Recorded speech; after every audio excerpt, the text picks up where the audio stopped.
Ms. Call.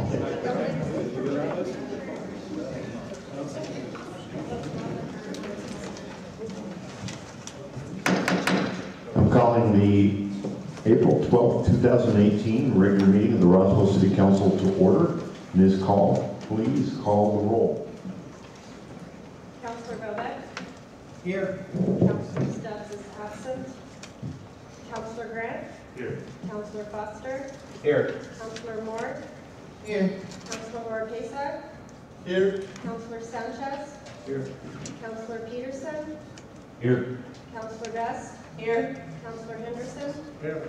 Mayor Kincaid? Present. Mayor, you have quorum. Thank you. Ladies and gentlemen, I'll please at this time ask you to silence your cell phones.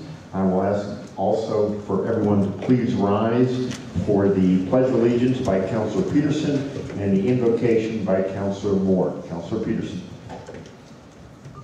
Pledge allegiance to the flag of the United States of America and to the republic for which it stands, one nation, under God, indivisible, with liberty and justice for all. Our dear Lord, we just thank you for this day, God. We thank you for allowing us, each one of us, to be here today. Father God, we ask you, thank you for protecting us, for allowing us to go over the dangerous highways, God. We thank you for keeping us and binding us together, God. Father God, I ask you to protect us as we make decisions today. Touch each one of our minds and our decisions, that we make the right decision for the right reasons. Your will, God, and your way for this meeting today. God, we just thank you, protect everyone as they leave and as they come. In the name of Jesus, we just thank you. Amen. Amen. Councilors, before we start, just so you know, the electronic voting system is not functioning tonight. There's been some technical difficulties. We will have to rely upon the old paper system or voice system. So, we good? All right, and I'll call on Councilor Orpesa. Councilor Orpesa. Thank you, Mr. Mayor.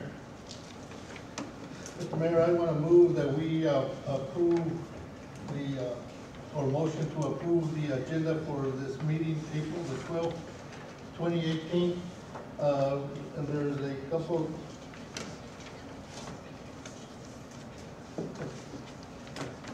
as presented. Okay, I have a motion by Councilor Orpesa and a second by Councilor Best to approve the agenda as presented. Any questions or comments, councilors? Hearing none, I'll call for a voice vote. All those in favor, please signify by saying aye. Aye. Anyone opposed, say nay. Hearing none, passes unanimously. First up, Mr. Stark. Where are you? There you are.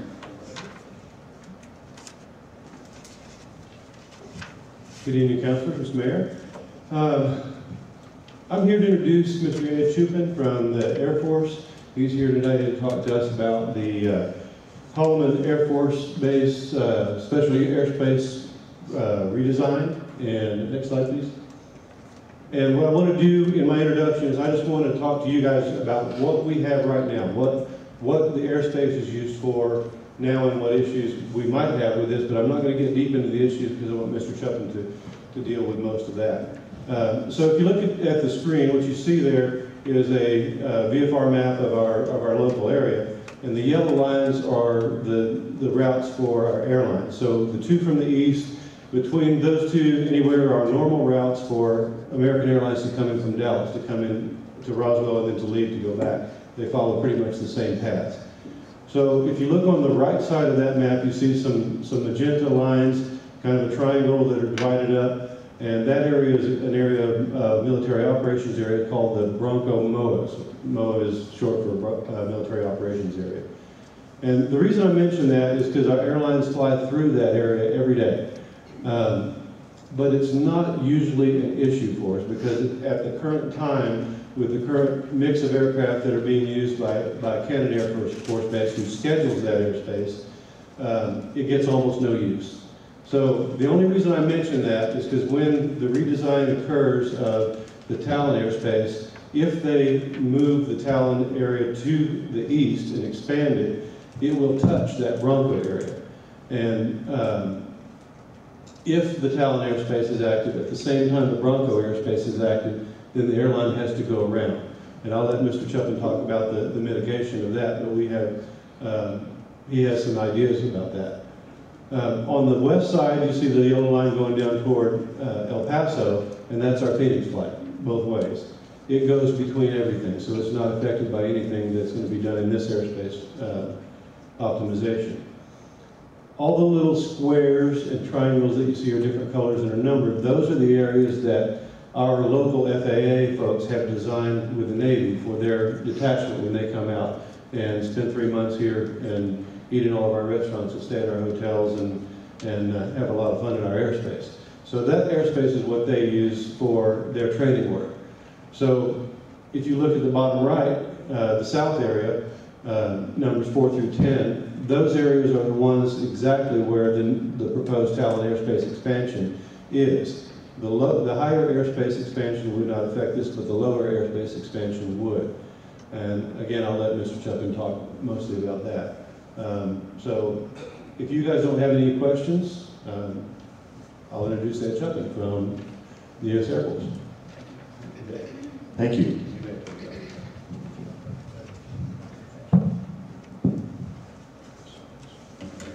Mr. Mayor, council members, as well as the offices of Senators Heinrich, Udall, and Congressman Pierce, thank you very much for requesting this meeting and welcoming us to discuss what we're trying to do here.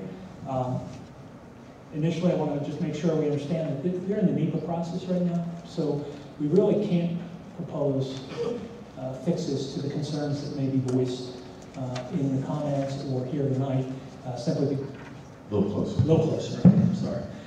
You can pick it up, you can hold it. Simply because that would get us on the wrong side of the law with NEPA. However, we are here to collect good information, to hear what you have to say, and encourage you and the public to give us as much information as we can so that we can at least address some of the concerns that are raised. So as Mr. Stark said, my name is Ed Chupin. My title is Deputy Chief, Operational Training Infrastructure for the Headquarters Air Force. Included in that infrastructure is airspace, as well as ranges, simulators, all the things we train with. By far, airspace presents our most complex set of problems, the most competition for resources, so we try to do a very good job of making sure that the public is fully aware and given the full opportunity to comment on what their concerns may be. Next slide, please. Oh, I've got it, sorry. I can change it for you. Yeah, okay, thank you. Okay, this is the problem statement up front here. I'll give everyone a little bit of time to read through that.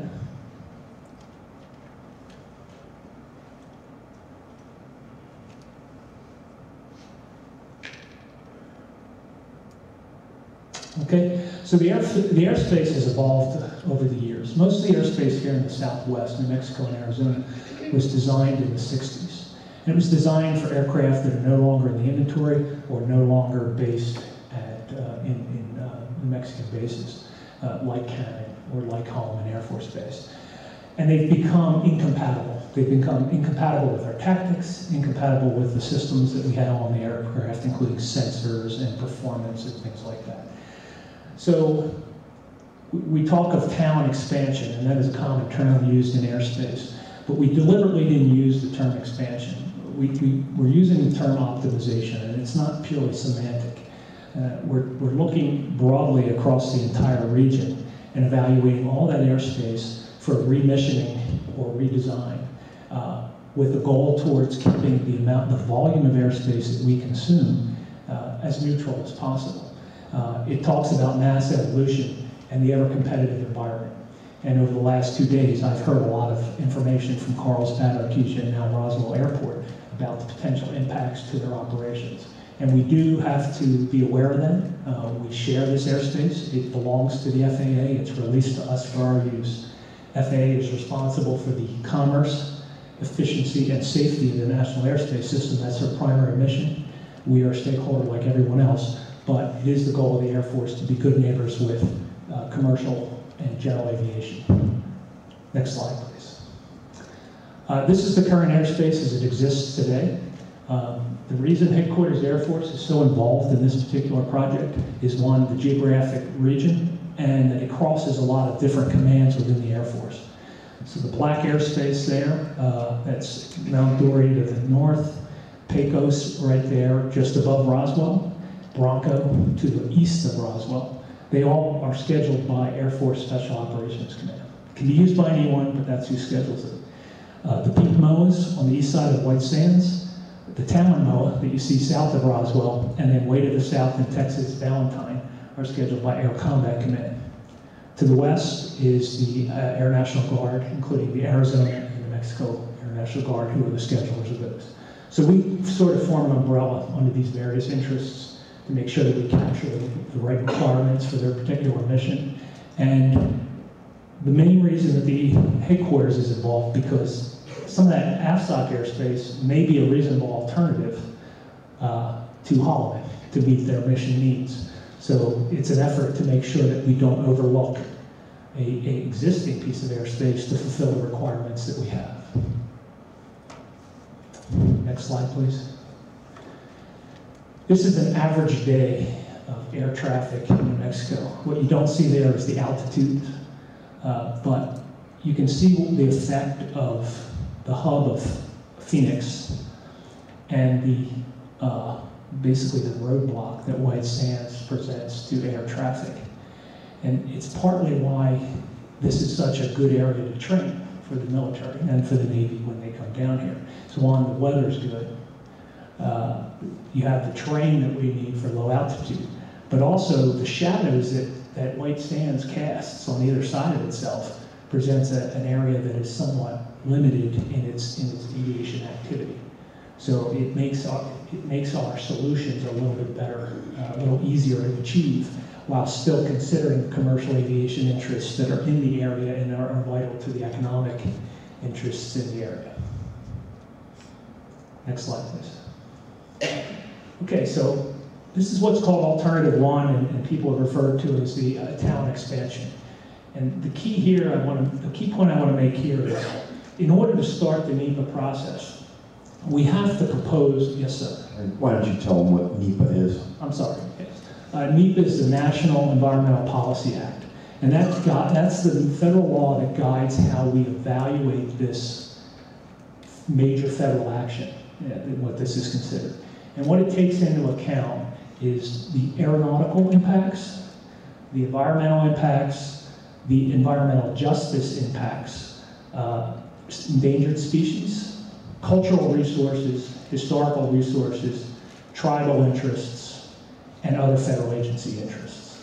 So what happens is once we collect all these comments in this first round, they are then turned over to a contractor that we've contracted who have specialists in all these areas that do the very deep analysis. And the reason we use contractors to do this is it creates some independence and some intellectual honesty in the analysis itself. So this is the starting point here. So we have to propose something that the public has to be able to comment on. And unfortunately, it happens every time that we do this, is that people assume that this is the final objective that we're trying to achieve. And that's the furthest thing from the truth. What this is our best guess at a design that will allow us to meet our mission requirements and minimize the impact on the public. But of course, we don't know everything. You know, we don't know the things we don't know, and that's where we rely on the public. So it creates a misunderstanding and some defensiveness. But it's a launching point for deliberate conversation with the public. So this is the first design. This is a concept. And what we want to do is we want to continue to collect public comment. Under NEPA, we're only required to do 30 days of public comment. So it was last September that we began the first series of public meetings. Those public meetings were held in Carlsbad, Las Cruces, and Truth or Consequences. And the selection of those 3 sites were based on NEPA guidance, trying to identify population centers, ease of access, and regionally diverse areas.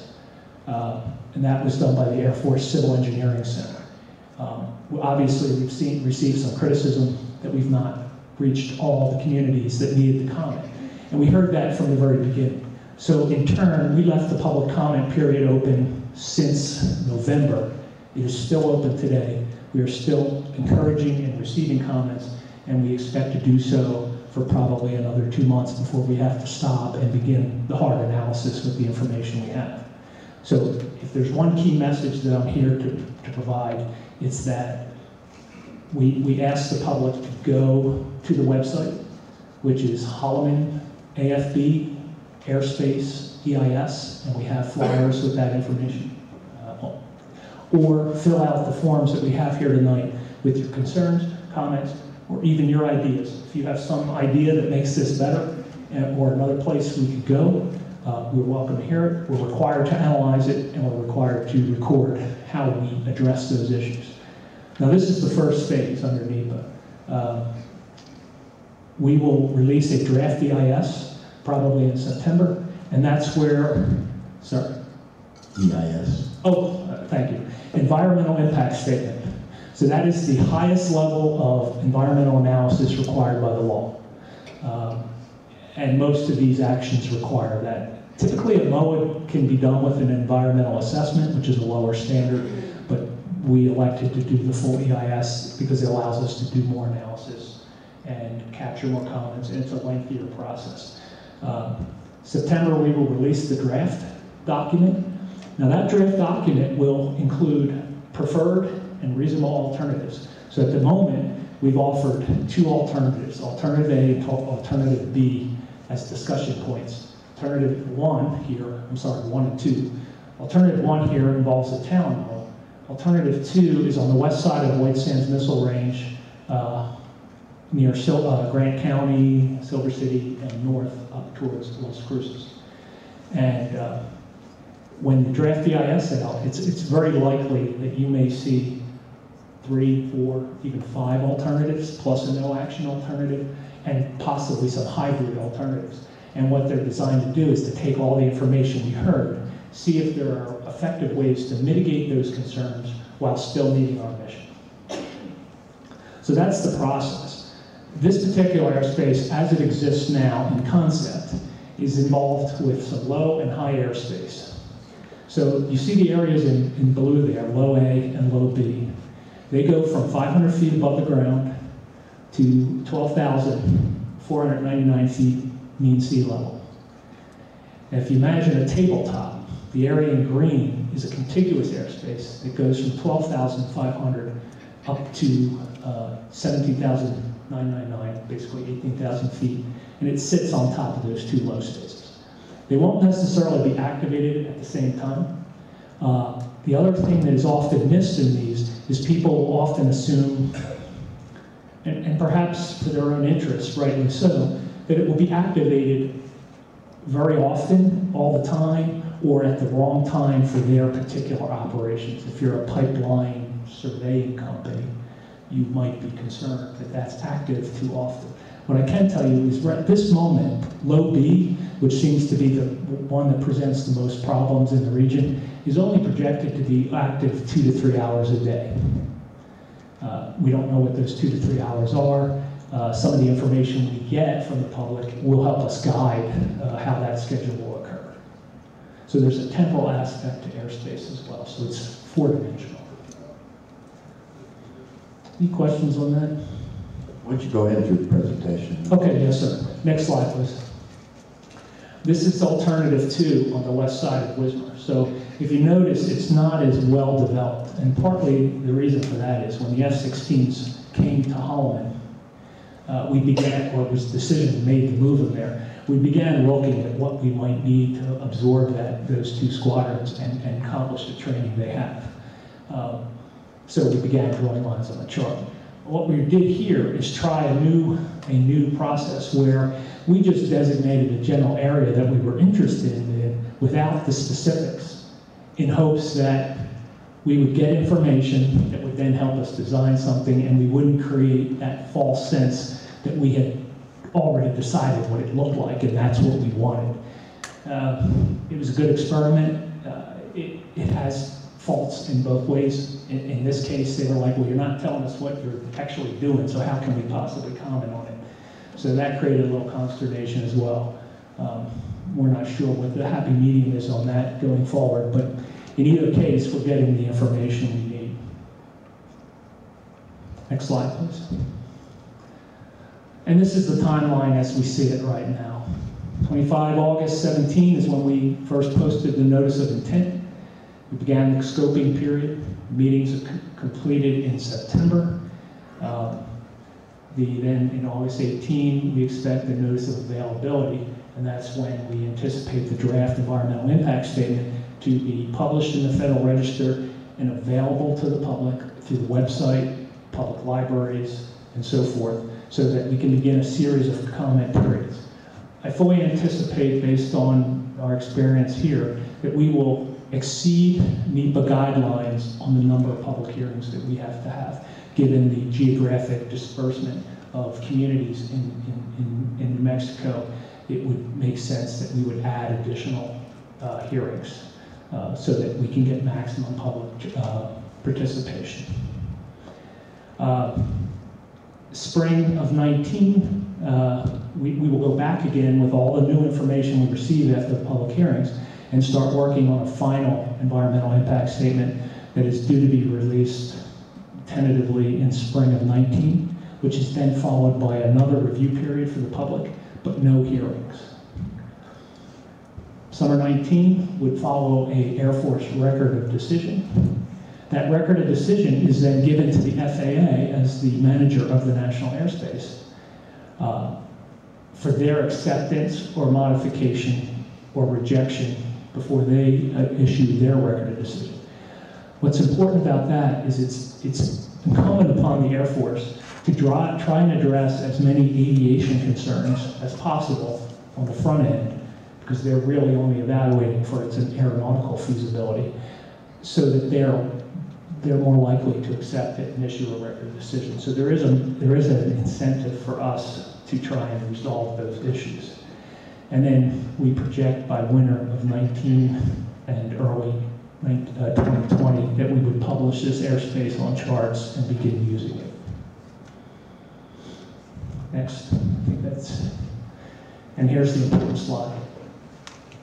So we encourage the public to send us their comments, whether it's about a particular species that they're concerned about, a recreational area that they're concerned about, park, business interest, cattle industry is one we frequently get, calving seasons, things like that, where the noise presents a problem. We will try to address all those issues. Send those comments either in the mail to the address below or to the website. It becomes a matter of record, and we have to address it. Okay. All right, councilors, questions or comments? Councilor Pesa, you got the floor. Thank you, Mr. Mayor. I just want to make sure that I understand the information that you just presented. It appears that this action doesn't have to go through city council. It's just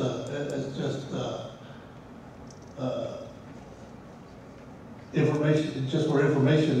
Is that correct? Make sure I understand your question. Are you asking whether we have to seek city council approval before moving forward? No, sir. Okay, and it also seems like there's no plans for public forums as such other than the internet. No, sir. So right now, we're in information gathering. Once we gather that information, develop what are called preferred and reasonable alternatives, which are a variety of alternatives that the Air Force is considering to meet our objectives. That is then issued back to the public and to yourselves. And then we go through another series of public hearings, perhaps here in Roswell and cities throughout, and towns throughout the state, to go through another round. And that really is where the best information comes, because at this point, you're seeing in what is generally a rough design. The next phase that comes out is going to be much more refined, is going to include mitigations for some of the things that we've already heard about, and it will have much greater detail that the public can evaluate, again, as it impacts their personal interests or their business interests or their general interests. But the bottom line is that the Air Force will implement this project regardless of whether the city approves it or not. That's correct, sir. We don't seek city approval. That's correct. It's a federal action. Okay, thank you. All right. Other councilors? Questions? Councilor Henderson. Thank you for your presentation. Is your button on? The button is on. Can you get just a little bit closer? If not, I can bring you another microphone. Can you hear me? Get a little closer, Councilor. Can you hear me? Okay. Is this one working better? Let's not turn it on. Is this one working better? This one works better. Well, thank you for being here this evening. We appreciate the opportunity to hear about the project and I guess the possibility that our airspace might be limited, or that we might not be able to use our airspace for the Navy training. All of those kinds of things shower down on us when we hear about this type of procedure. And so whatever is done, we as citizens of the community just need to make sure that we understand and realize what you're asking for, because in many cases we don't know whether to say yes or no.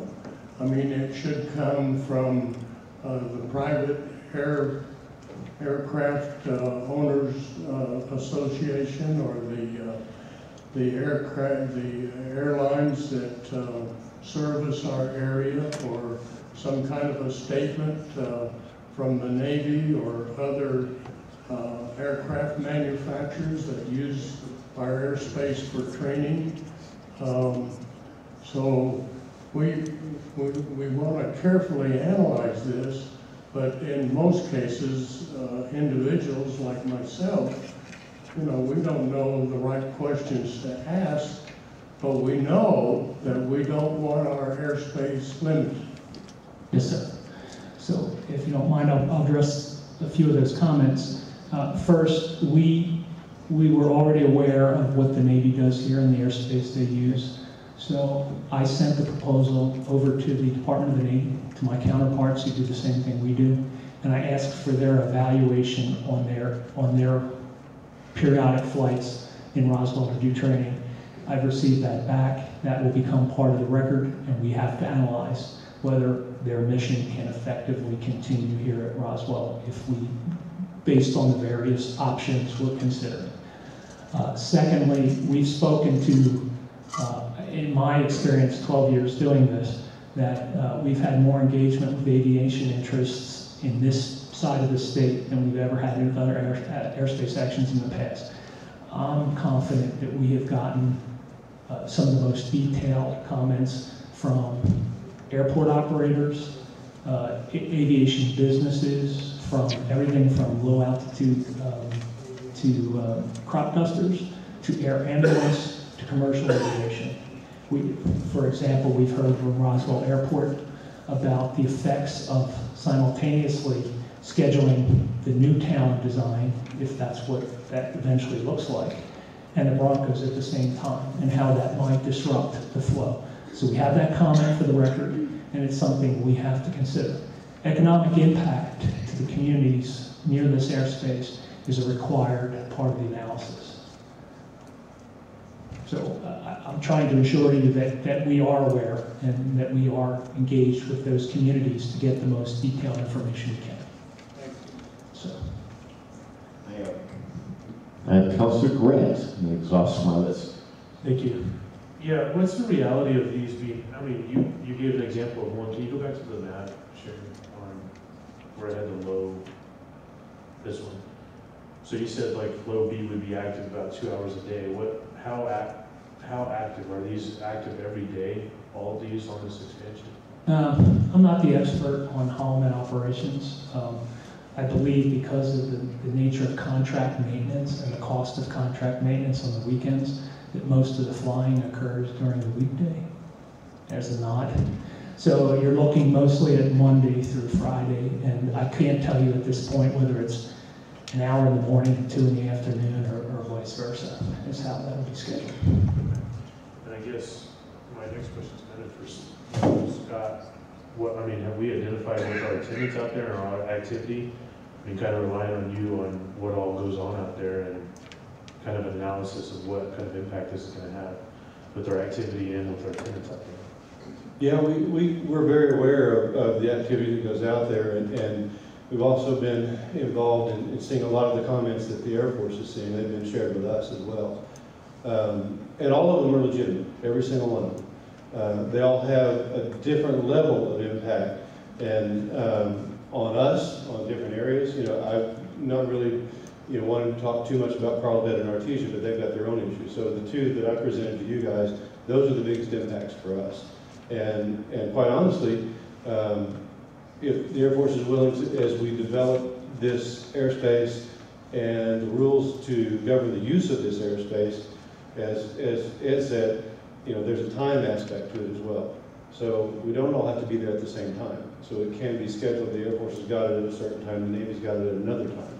And so those type of things are mitigations that we can work on. Because I hope we rely on you to pass that information along to the council on that as you get that and those concerns, so we can be aware of that as well. Absolutely. Happy to. Okay. I have Councilor Roebuck and then Councilor Best. Councilor Roebuck, you have the floor. Thank you, Mr. Mayor.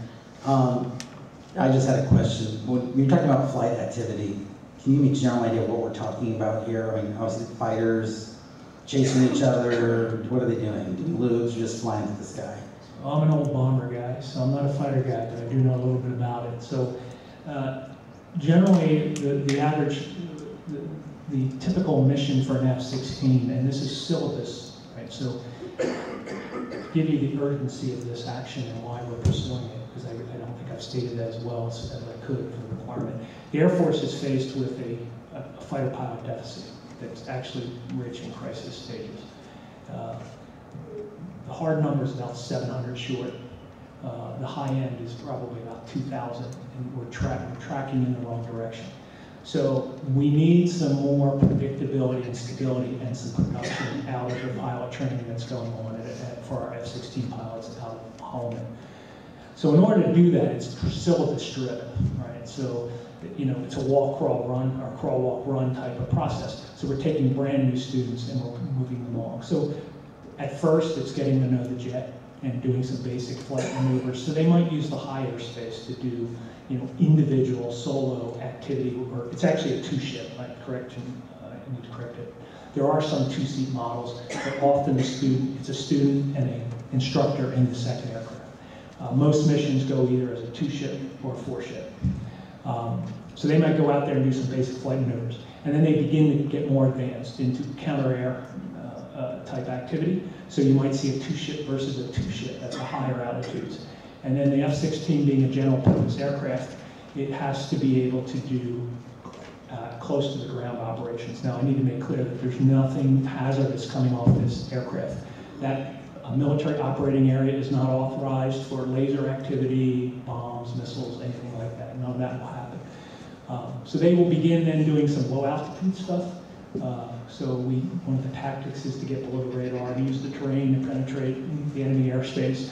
And that's what the low airspace, as well as low air to air, and all those syllabus things.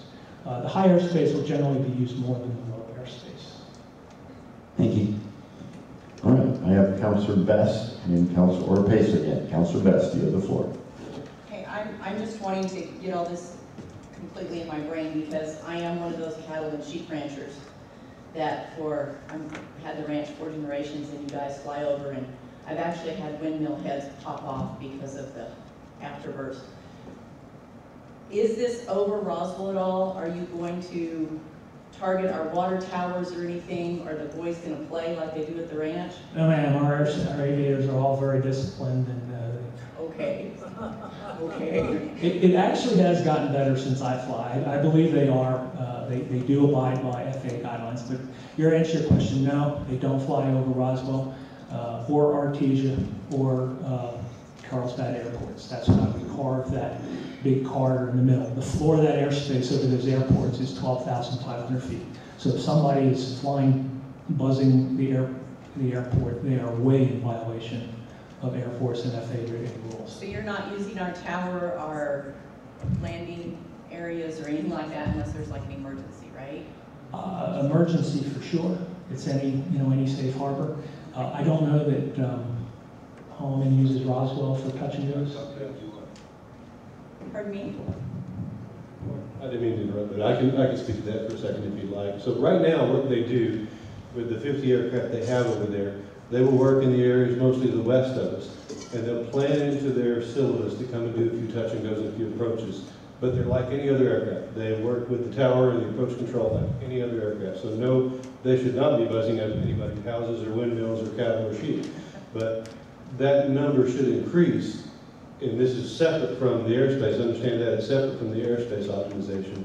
But when they get the other 50 aircraft in there, that number coming to Roswell to do practice should increase. And our tower can handle that? Yes.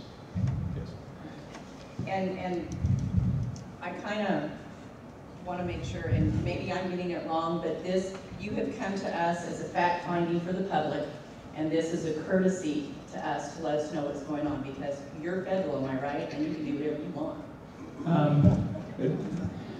I believe this is more than a courtesy. The congressional delegation has asked us, that kind of forms a command as far as we're concerned, so we're happy to be here. We're not collecting information tonight. That information has to come through the mail or through the website, but we're here more or less to encourage everybody to comment. Thank you. And since you mentioned it, the current floor of where low A is right now, the existing tower mode is 300 feet. We're raising it to 500 feet, so it's... You do, sometimes you guys do have a tendency to like buzz herds that we're rounding up and we have to start all over again the next day. So that may have been old, but it still hits me hard. Thank you. All right, I have Councilor Orpacek and Councilor Foster. Councilor Orpacek, you have the floor. Thank you, Mr. Mayor. Just out of curiosity, I'm sorry. I guess this is a question for Scott more than you.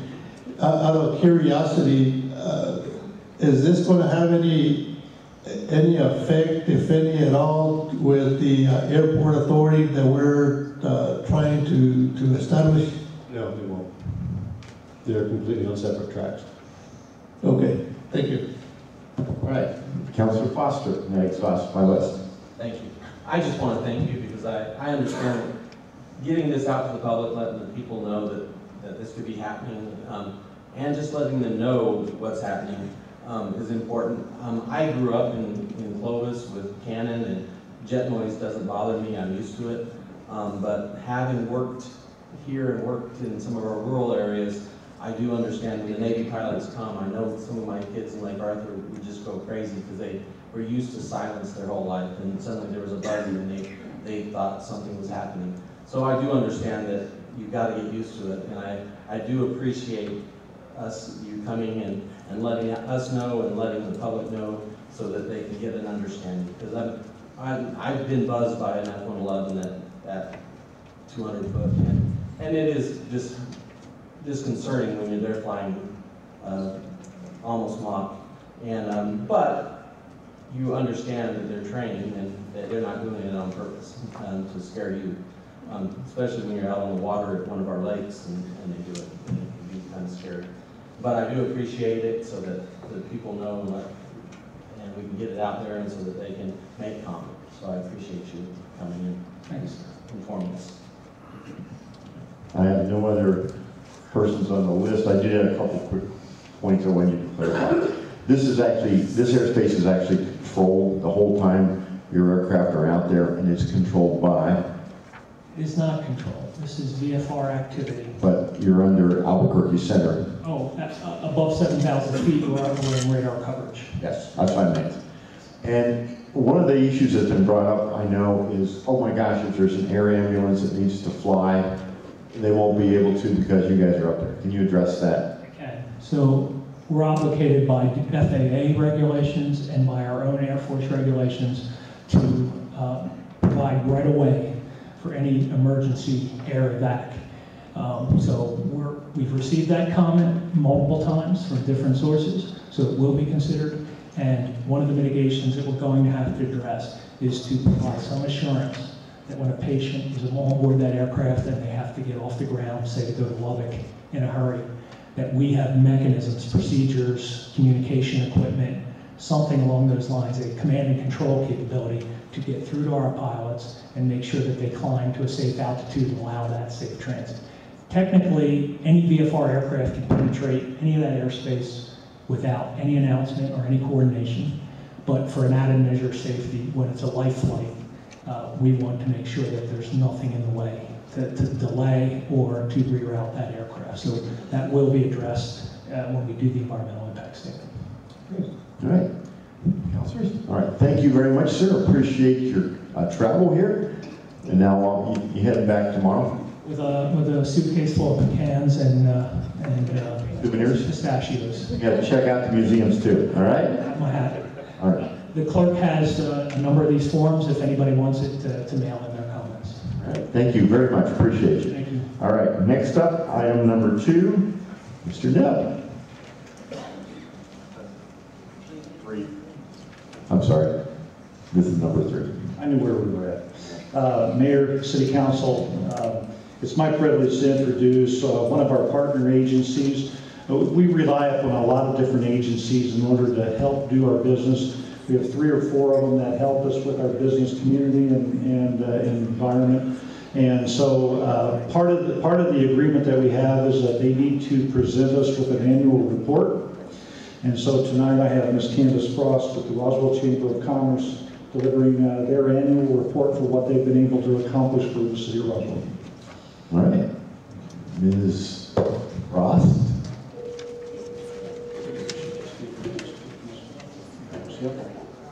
Thank you, sir. Good evening, Mr. Mayor and councilors. Let me just take a minute to introduce myself. My name is Candace Frost Lewis. I'm the Executive Director for the Roswell Chamber of Commerce. So thank you for having me here tonight and presenting this for the Roswell Chamber of Commerce. On behalf of the Roswell Chamber of Commerce and the Board of Directors, we would like to respectfully continue to ask for your continuance of funding for the Roswell Chamber of Commerce. We've done this for the last several years. The last 3 years, you have granted us in the amount of $76,700, and we would like to ask for that same request. In our presentation here, sorry, I don't have quite the presentation as the United States Air Force. So, the Roswell Chamber of Commerce mission is to promote economic and social prosperity, assist in business development and tourism, and foster community spirit and pride. We take great pride in what we do at the Chamber, and we work very hard at doing the things that we love to do at the Chamber of Commerce. One of those areas is our recruitment of retirees, and we have developed several different incentives to recruit retirees in the past, and we are continuing to work on that as far as our, we have implemented different sites on our website for the retirees, and we continue to send out relocation packets and visitor packets and retirement packages throughout the United States for retirees interested in our wonderful community. We have been actively involved in various events and functions such as the Senior Olympics and Senior Circle, and have an active working relationship with all retirement facilities here in Roswell. The Roswell Chamber of Commerce organizes the Roswell Chamber of Commerce Redcoats as well, and as not all active members are retirees, we do encourage new retirees coming to Roswell to get involved with the community by joining the Roswell Chamber of Commerce Redcoat organization, as well as Leadership Roswell. We do quite a bit with tourism. We coordinate with Main Street Roswell, the UFO Museum, the Roswell Hispano Chamber of Commerce, and Eastern New Mexico State Fair Board and the Hiking and Spiking Committee, as well as the Tourism Council. We help assist and promote their activities and events and sit on their boards. The Roswell Chamber of Commerce are actively involved in the organization and promotes and attends all events throughout Roswell, such as the UFO Museum and their functions, the Eastern New Mexico State Fair, and the Travis County Economic Development and Main Street Roswell. We attend the Travis County Tourism Council on a monthly basis, as well as the Main Street Roswell meetings and the UFO Festival Committee meetings. I cancel this as an active member with the New Mexico Chamber Executive Association, and we attend 4 to 5 statewide meetings throughout the year on behalf of tourism for the state of New Mexico, as well as Travis County. We work with various organizations, conferences throughout the year by assisting and providing them with lodging, restaurant, shopping information, and recreational activities, and provide visitor packets for their meetings and conferences here in Roswell. One of our great features is our external digital sign on 2nd Street. We just had that updated and fixed, and it is working fabulously. It's bright and colorful now. We promote all kinds of events on that, as well as our chamber members and their businesses.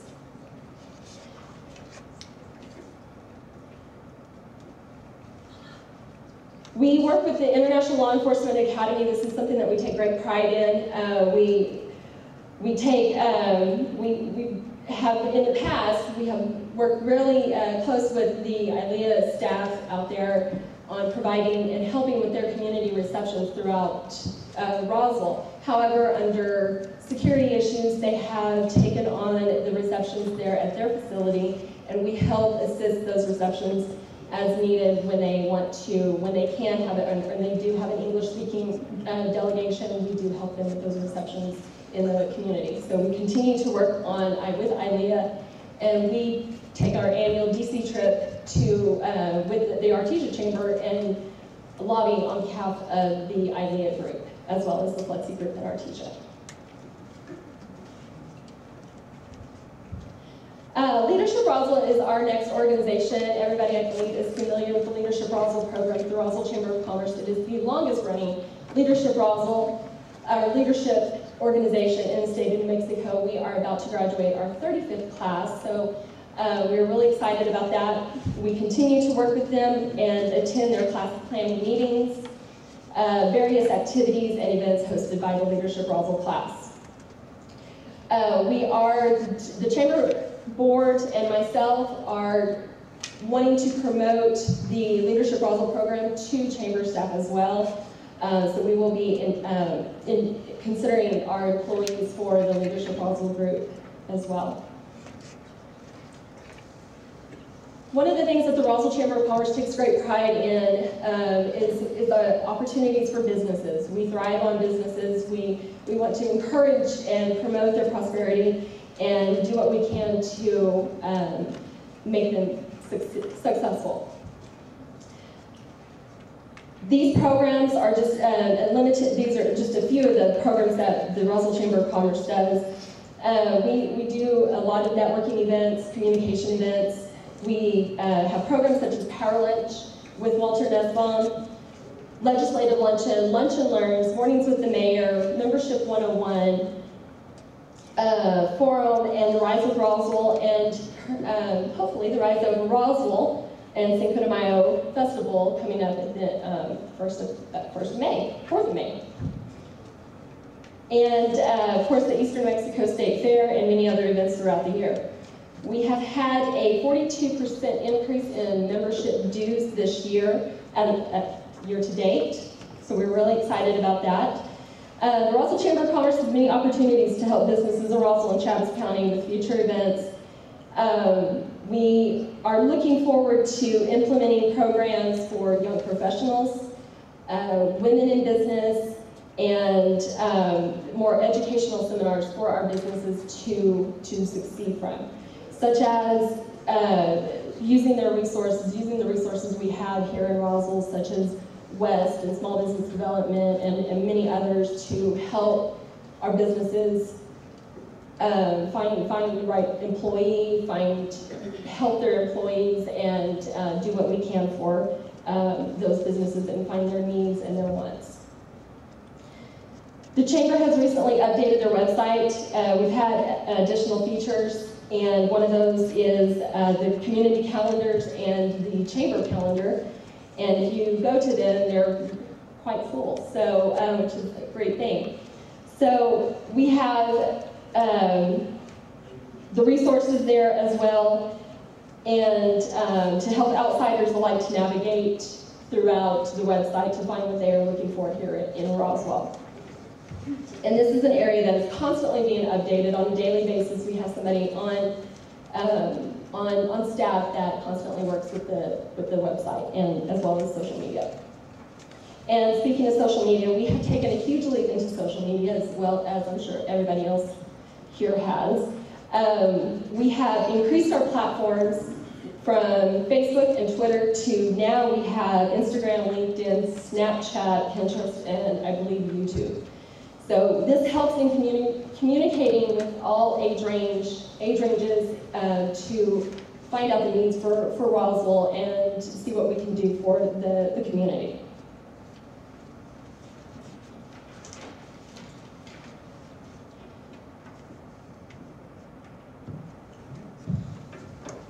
Any questions, councilors? I have Councilor Sanchez. Councilor, you have the floor. Thank you, Mayor. How much interaction does the Roswell Chamber have with the Hispanic Chamber? We work really close with the Roswell Hispanic Chamber. We have worked with them in the past 2 years on the Cinco de Mayo Festival and on various other events. We have done a United Way, not a United Way, an event in partnership with the Hispanic Chamber to benefit the Salvation Army. So we have worked in the past with them, and then we work on the Cinco de Mayo, and this year we are partnering up and working on the Cinco de Mayo Rise Over Roswell Balloon Rally. All right, thank you. Councilors? All right, thank you, Ms. Frost-Lewis. Thank you, Mr. Mayor. Appreciate it. All right, next up, item number 4, Mr. Morris. Good evening. As most of you know, that the city has entered into a lease agreement with the Department of Game and Fish for 16 acres of property located on the north side of College Boulevard, just to the east of the future Nevada alignment, and directly adjacent to the Noon Optimum Little League fields. The intent here is that the Game and Fish folks are basically creating a regional office complex to bring all their offices together in one location on this 16 acres. And so we wanted to present the site plan that we're looking at. First off, the site plan is being developed by Bohannon Houston engineering firm. It's a good firm. The site will contain a central office building, storage buildings, parking, water retention areas, and archery, as well as an ATV training area. We'll talk about that in a minute. They're looking to start construction in June, and we've been working with them on the development of their plans, their infrastructure. The water line's gone in. The city's provided the water line that's on the front. They'll be providing a roadway that's between Noon and this facility. At the March 19th Infrastructure Committee meeting, that was recommended for approval for consideration by a vote of 3-0. And this is the plan. On the bottom, you have College, and the 2 red blocks that you see off on the bottom left-hand side will be the storage areas. These are secured areas.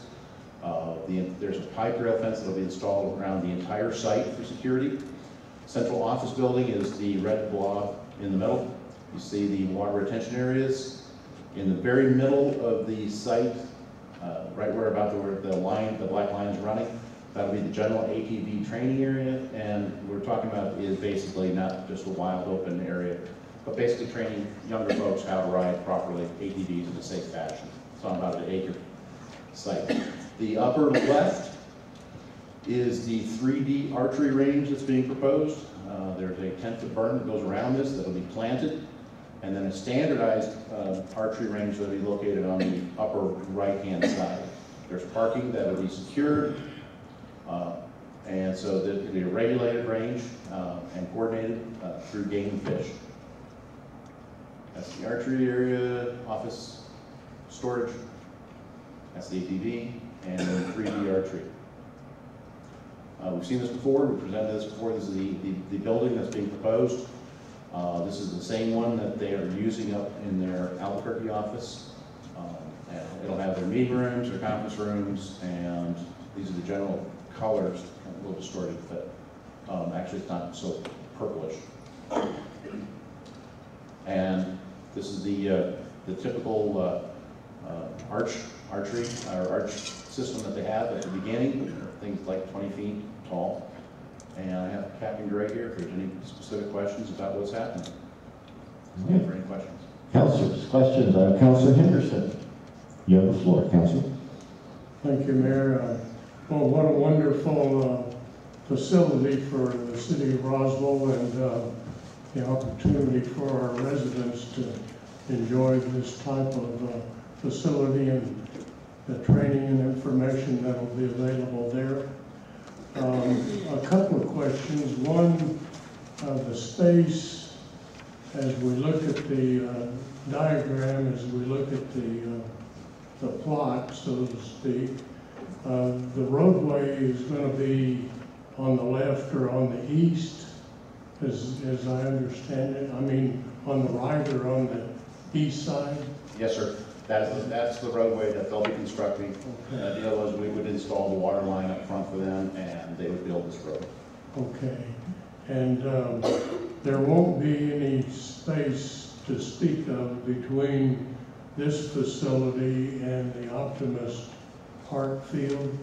No, sir. It's pretty much butted up against there. Okay. And we lined it up that way. That way they can still monitor. There is a draft noon up site plan that's been circulating, and this works with that particular plan.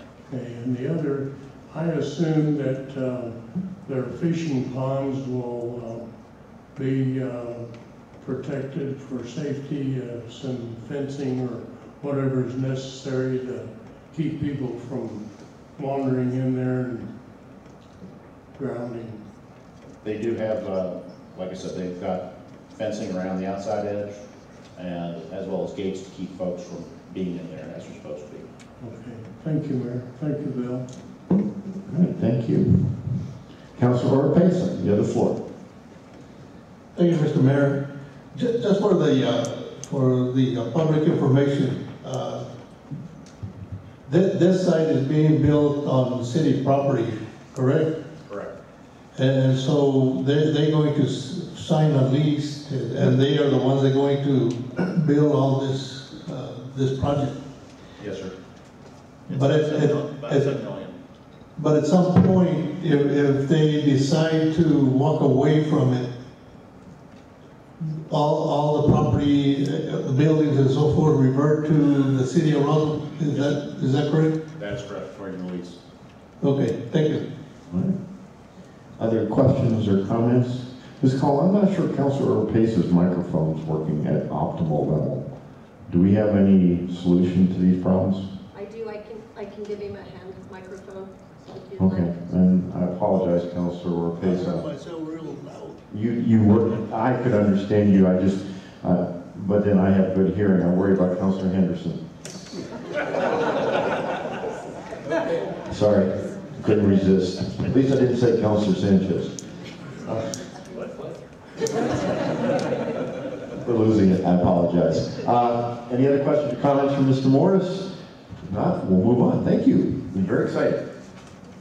All right, ladies and gentlemen, items number 5 through 12 on the agenda were the consent items that were adopted when the City Council adopted the overall agenda. So we now jump to item number 13. And so we have Mr. Nebb. Yeah, and I'm going to rely on... Oh, I'm sorry, we actually make a motion. Councilor Grant, sorry. Thank you, Mayor. I'd like to make a motion to approve the amended resolution 18-17 to recognize signature events and allocate funding for the following: Hike It, Spike It, UFO Festival, Eastern New Mexico State Fair, and the newly organized joint venture of the Roswell Chamber of Commerce and the Roswell Hispano Chamber of Commerce, Rise Over Roswell, formerly known as the Old Timers Balloon Rally, and the Cinco de Mayo celebration. I have a motion by Councilor Grant and a second by Councilor Roebuck to approve Resolution 1817. Mr. Yes, sir. Mayor, Amended resolution. Yes. Mayor, City Council, thank you. And I will have Juanita Jennings up here with me if some of the questions are tough. She helped put together a lot of the information, a lot of the numbers, and so let me take you back a little bit as to why this signature event resolution even came to be being considered in the first place. We went through a lot of different processes looking at special events. We did some amendments to the lodger's tax policy and just in the recent past as well too. What we found during all those conversations is that we've been providing in-kind services, which is taking staff off of their regular jobs and going out and helping support a lot of these events. What we found is that there was no authority granted from the City Council to allow for that purpose. And so what was happening is that we really should have that authority above the City Council saying, yes, we're willing to commit the services of our staff to help make these events happen. And so that's really where this thing prompted and got started at is that we needed to find a way to find that authority. When we amended the special event policy, we did not address in-kind services within that policy because most of them would receive lodger's tax and they can cover those costs of the services. And so what we found was that we have a few larger events that we rely heavily upon to provide quality of life and to generate a lot of GRT, which helps us provide the other services for within the city. And so that's where we kind of come around, and we came up with this idea of doing the signature events where we recognize these entities, and then that way we can provide them the assistance that they need to make sure that those events come off successfully.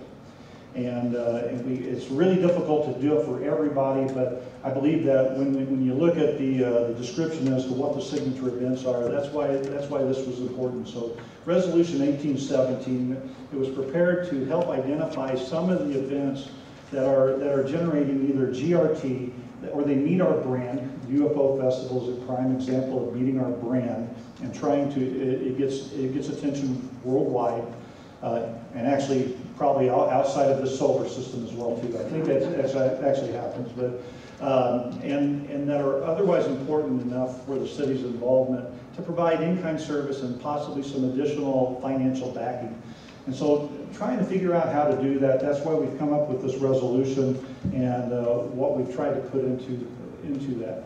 So Resolution 1817 will recognize the following events here as signature events and allocate funding for the following: Hike It, Spike It. That brings in a lot of teams, and it's a great week for that event. The UFO Festival is a great event. The Eastern New Mexico State Fair, one of a kind. Candace talked a little bit about that as well too. And then also recognizing this newly organized joint venture between the Roswell Chamber of Commerce and the Roswell Hispano Chamber to make a great weekend with Rise Over Roswell, the Balloon Rally, and Cinco de Mayo celebration. So we tried to identify some multi-day events that are very important to us for various reasons. And so these are the ones that we kind of came up with, these four here. Just for the definition, and this will evolve because the resolution actually started as a 3-year resolution. We've ended up through the Finance Committee, it ended up becoming just a 1-year resolution so that we could have further conversation to help define this a little bit farther in greater detail and everything. So right now, a signature event is recognized as a large multi-day event, and it's adopted for 1 year. And during that, the city can then actually provide additional support, whether it be in in-kind services or some additional financial support. Within that, the event holder, of course, will be contractually obligated to provide increased reporting and additional metrics so that we make sure that the events are continue to bring in what we're hoping that they're doing for us. And we have recommended that we'll just utilize what we already do for the lodger's tax. It's on a reimbursement extent. It'll the metrics within the lodger's tax cover all of the things that we should be worried about, and so trying to get into that. If at any point in time then that the events don't meet those expectations, because time changes and we have great programs and then they kind of move away and then we need to recognize for new programs. So we would remove those from the list and we would introduce new signature type events. And so every year the City Council can reconsider and then redo that resolution for that.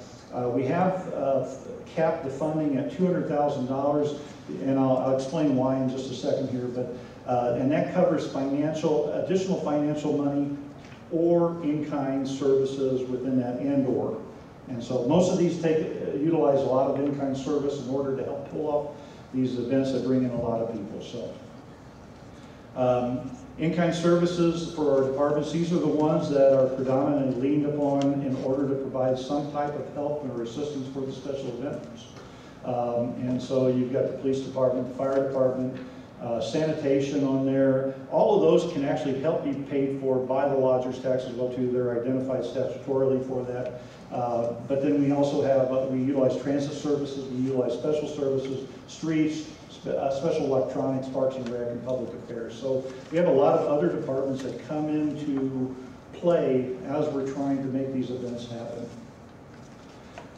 Here on this slide here is funding that is already allocated. We wanted to make sure that you're aware. We have lodger's tax funding for the UFO awarded at $21,100. Hike Spike is awarded at almost $25,000. And then Eastern New Mexico State Fair, they have just recently applied for lodger's tax, but this was the number that they were awarded for fiscal year 18, so $36,750. General fund, Cinco de Mayo was not a lodger's tax event because it was actually a city event, and then the balloon rally was never funded. And so when we're combining those and we're trying to pull those off, we're thankful that the chambers, both of the chambers, are willing to pick these events up and try to make them a special weekend. And so we want to make sure that they have the help in order to get there. They took them on fairly late, so it's very difficult to get sponsors at a late date in order to cover some of those other costs. And so we want to be respectful of that and try to help them out with that event. On this slide here, these are the funding requests. If you just walk down through that, we tried to maintain the funding or in-kind service to what they received last year as well too. So you want to make sure that when you're looking at these, that you have that idea. But in-kind service only is listed in the first column. Lodger's tax funding is listed in the second column. And then we wrap those together. Any additional funding requests are in that fifth column. And then the total funding only, and then of course the in-kind. We wanted to make sure we showed you a clear picture of what these events need in order to be successful. Then the bottom slide there is the 2018 cost to city with funding similar to 2017. And so then you're looking at what happened for in-kind service only for these events, and then what the total with the lodger's tax funding would be. On this slide here, this is kind of where we're trying to break down exactly what that impact. We had a conversation with the Finance Committee as to how would we break up the $200,000. And this is not something to be too worried about because it's not within the resolution. The resolution actually just sets the cap at $200,000 for in-kind, to cover the in-kind services plus any financial operation. But we wanted to share this slide with you so you kind of see exactly how the breakdown looks like it'll happen. There is some additional dollars left over out of the $200,000 off of this slide because we're still working with the Eastern New Mexico State Fair in order to make sure that we've got them covered for successfully with that. But we believe that we can pull all of that underneath the $200,000, which is listed as that cap within the signature events. And this one here is where we're at. So the request is for a motion to approve 1817 as outlined in the packet and award the additional funding and combine the in-kind service stated below. And so This is where it looks like it's going to break out to. And without the ability to have the approval from the city council, it's almost impossible to provide the in-kind services to that. So we're asking that you consider the resolution and allow us to help make these events and keep them strong. So I believe the next slide is questions. So thank you. Right. Councilors, we actually have individuals who signed up to speak on this. So as our usual policy, I'm going to call on these individuals before I go to the council for questions and comments. Ladies and gentlemen, if you signed up for this, I'm going to call you to the front here. You will have 3 minutes. Please state your name and your address. There's only 4 individuals that have signed up, so I'm going to ask for all 4. Juliana Halverson, Molly Boyles, John Crocker, and Kathy Lay. If you'll come up in that order, that'd be great. And once again, state your name and your address, and you will have 3 minutes when you're, let's make sure Ms. Call is ready. Ms. Call is ready. Okay, go ahead. So I'm Juliana Halverson, 502 Sunrise Road, Roswell, Mexico, and I normally don't wear this bright colors. But you're talking about a brand, I think we should get everyone from Roswell to wear this color for the festival. I appreciate you guys considering this. The UFO Festival, as you know, is huge for Roswell. I just want to make it clear that we are a committee of people that are like-minded and just, we love Roswell and we want people to see what Roswell has to offer. We have both Hispano and the regular chamber on our board. We have, businesses. We have just a group of everybody. With the exception of the city staff that's paid, everyone's a volunteer. We don't make any money from this. That's not our goal. Our goal is to show people what Roswell has to offer, get them into our town, have them spend their money, because we're of course Main Street Roswell, we want them to spend the money in the businesses and support the businesses, the hotels, the restaurants, and that's our goal. So I just want to thank you I hope you guys vote on this. Thank you. All right, thank you, ma'am. Next up, Molly Boyles, and John Crocker, and Kathy Lay. Good evening, councilors. I'm Molly Boyles. I live at 601 Tierra Brenda. I'm president of Main Street Roswell. And again, we want to thank you for your consideration on this. The UFO Festival is huge. We know it brings in, this past year, 38,000 people from all over the world. We had people from countries, we had Japan and we had Australia. I mean, the list was amazing. We have a great time. We work with several other organizations in town to be able to pull this off. It's not just a festival that happens downtown. At the same time, while we're doing this, we have the Galacticon going on out at the mall that work in conjunction with us. We also have everything going on at the UFO Museum, including all their speakers. And one of the things that our committee has been able to do is work very closely with each of these other events that's happening that same weekend, so we're not stepping on each other's toes. We make sure that everything is timed properly so that if people want to see speakers and still be able to come to our costume contest, they can. So we just greatly appreciate your consideration. I just wanted to mention, like Juliana said, we are all volunteers. Our entire committee spends hundreds of hours to pull this off, and we really appreciate the city's sponsorship and any monies that you can help us with, and especially the services, because having to pay for things like traffic cones and police help would be very difficult on our committee to be able to make it happen. And we realize it is a burden on the city in some ways, so we greatly appreciate your help. Thank you. Thank you. John Parker and Kathy Lay. Go ahead, sir. Mayor, councilors. Name and address. My name is John Crocker. My address is 2 Robin's Nest Place, Roswell. I'm speaking on behalf of Christy Mann, President of the Hispanic Chamber. I have a written statement here states, I apologize for not being able to attend this meeting. In person, I am presently in Albuquerque at an Aflac District meeting. I am being represented here today by John Crocker, board member, to request support and funding for the first 2 Chambers Festivals, Cinco de Mayo, Viola, Roswell. This event has been organized and put on previously by the city of Roswell. It was originally started as Party on the Pecos and Cinco de Mayo, and was eventually combined and marketed as Cinco de Mayo. Rise Over Roswell was known as the Old Timers Balloon Rally. I think pretty much a lot of that has already been touched on. Roswell Chamber of Commerce member Candace and I were approached by Juanita Jennings and Jonab about possibly taking over these events. The city had decided they did not want to organize these events any longer However, recognize the importance of continuing these long-standing events. After many talks and assurances of support from Joe and on behalf of the city, we agreed to take on the project, and we're excited with the idea of bringing the two chambers together to put on the project like this.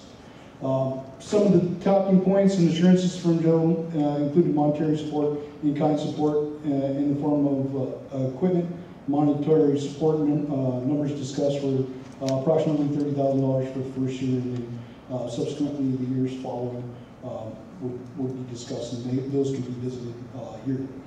The in-kind support was in the form of using the city's equipment and some services without charge. This will be ongoing, as our event will be recognized as one of the city's signature events. This event should be recognized as one of the city's signature events because it is already recognized as an event that is important to the city, and that way it should be continued. Due to the short time frame that we had to prepare and organize the event, this year we kept it simple and followed the basic outline of the years past. But I have plans to expand the event next year. The entertainment and events this year have already attracted interest from surrounding areas. By doing so, we will be bringing additional revenue to the city in the form of grocery receipts and heads and beds. Our vendors and entertainment come from all parts of New Mexico, Texas, California, even Tennessee, and also bring within families and crew that also bring revenue and diversity to the event.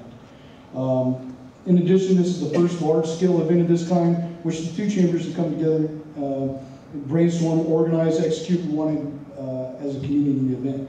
Respectfully request to pass a resolution to recognize use of one of the city's signature events and support monetarily and with services that were previously discussed and requested. Thank you sincerely, Christy Mack. Perfect timing, sir. I try to do my best, man. You're awesome. All right. And that's ready. Right, I'm like, what the heck? All right, saving the best for last. Hello, I'm Kathy Lynn. My address is 565 Michelet Drive, Dexter, New Mexico, but I have a heart for Roswell. I wanted to bring some things. I promise I won't read them all, but I thought you'd be interested in knowing. Last year, the festival, we had Peppers who said they had the best day of sales in 27-year history during UFO Festival. One of my retailers downtown said that they sold more in 4 days of the festival than they did in the past 6 months. This festival brings in GRT. We sold out all the lodging in Roswell, and I mean like RV parks, bed and breakfast, as well as hotels and motels. We also had a ton of promotion. If I can emphasize the impact that last year's festival had, we had 27 media groups who were here filming. We had 4 television programs. Expeditions Unknown filmed 3, and then the Carnivalees filmed 1. In the just two of the Expeditions Unknown, the one that was Hunt for ET, and then After the Hunt, the ratings, I checked the ratings, they had 9.7 million viewers. Our festival was before the eyes of 9.7 million viewers. When you look at the impact that this festival has on promotion and what it can bring for our community, because they don't just always come to the festival, but it makes them want to come to Roswell, not just during those 3 days, but possibly throughout the year. It can impact our tourism tremendously. We had also media coverage. We did 20 live interviews. Mr. Mayor was part of them. Well, Anita Jennings was part of them. We started at 5 a.m. They were there at the crack of dawn. We did 20, one right after the other, boom, boom, boom, starting in New York and all the way to California. That impacted, again, millions of viewers. We had media coverage on KOB4, KRQE. I brought a few of the articles that I have printed out in magazines that have done articles about it. We have UFO Festival was on the New York Times. It was in Huffington Post. These are just printouts because I don't get the magazines and newspaper. Smithsonian, the Carlsbad Current. This is Albuquerque Journal. This is New Mexican Santa Fe. It gives you an idea of some of the impact. We had media that was here, some of our media groups that came, that filmed during the festival, with things like Airbnb, the National Geographic. We're talking big promotion. You cannot pay dollar signs on the little bit that they give to help fund our festival and what you will get out of the value of just the promotion alone. Not to mention the GRT for our city, or not to mention just the bed and breakfast during the festival only. This buys us advertising dollars for our city. So I encourage you, please help us to make it a good festival and fund it so that we can do good things to it for our city. Thank you. All right, thank you. Councilors, we now have Councilor Judy Stubbs joined us by phone at 6:44. Is that correct, Ms. Call? And I understand she has some questions. So if you don't mind, Councilors, I'll start with Ms. Stubbs, and then I'll go to, I have Councilor Foster, so then Councilor Robach. Okay. Ms. Stubbs, Councilor Stubbs, you have the floor. Thank you, Mayor. I appreciate it. I just had a couple of clarifications, I guess, that I wanted to make sure. I appreciate you accepting the amendments that we did on the resolution, but this, when I looked at three different charts, and they all sort of say different numbers, so I just want to clarify a couple things. First of all, the in-kind services only numbers are basically what we've been doing all along before the special events policy. Is that correct? Yes, ma'am. Could you hear that, Councilor? That was a yes. Yes, yes. Okay. So this is not additional money at all in the in-kind, nor in the lodger's tax. And the lodger's tax money is not really, I mean, it is the city's money, but it is only for these purposes. So it's kind of an in and out to begin with. So the real difference in what this resolution is going to do is create this additional funding to assist these, because we believe they're signature events and they merit that additional funding. Is that correct? Correct. So some of the in-kind services have been added on based on this new resolution, but most of the costs are very similar to what was presented in the past. The additional funding is from the general fund, so not from lodger's tax. Right, okay. So I appreciate that. I know it's going to be, it's probably a little difficult to track the in-kind service from previous years. It should be easier from now on. So again, that will just come out of each department's funds, as it has anyway, I guess, is the main thing. So the question that I have is the additional funds that are in any one of these charts are not really approved at this point with this resolution. It still has to go through the budgeting process. Is that correct? It will have to be allocated, yes, ma'am. I couldn't hear that, I'm sorry. Yes, it will have to be allocated from a current general fund budget. Monica? Okay, so Councilor Stubbs. Councilor, hang on. Ms. Garcia has some more information. And so we will be going to finance next month, if this resolution gets approved, to request a budget amendment to fund the additional through the general fund, because there is no budget at this point. Thank you. I appreciate that, Monica. So those that happen in this current fiscal year will require a budget adjustment.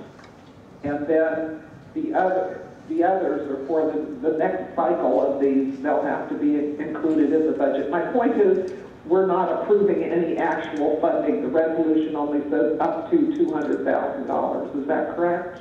That is correct. Okay.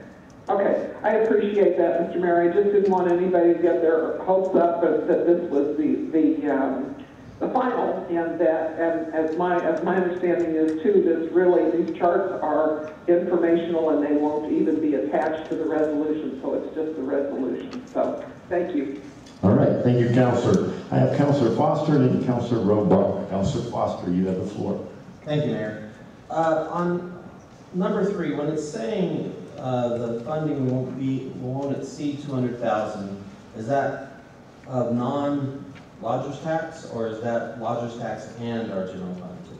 No, that's correct. The $200,000 does not include the lodger's tax portion. It only includes the portion that will come from the general fund, the additional funding, or the payment for the in-kind services. Okay, I think there should be a clarification in there, because it doesn't say that there. It says not to exceed $200,000 financial. So if someone came along later and read that, they could say that. Sure. So I would think that we might want to eventually amend it and put non-lodgers tax funding in that section, just so we know for sure. The other question I have is on, why do we have 6 in there at all? City Council, when we initially put the resolution together, it was a 3-year term, and so what would happen with that is to be able to remove certain appointments that, let's see, or add or remove appointments. So this allows you to add additional events, item 6, or to take them away. With it being an annual resolution, I don't know if that section is that important. And especially since it says no more than 4 events.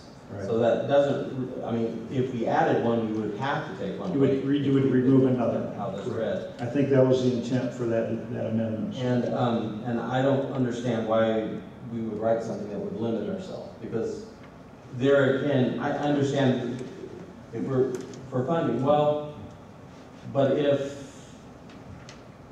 something did present itself, when our centennial came along and the governor rolled it out pretty quick and we didn't really see it coming, if that event had hit us mid-year, we would now have to go in and change our resolution before we could even add something to it, before we could, and it would get to a point where it'd take us 60 days before we changed anything.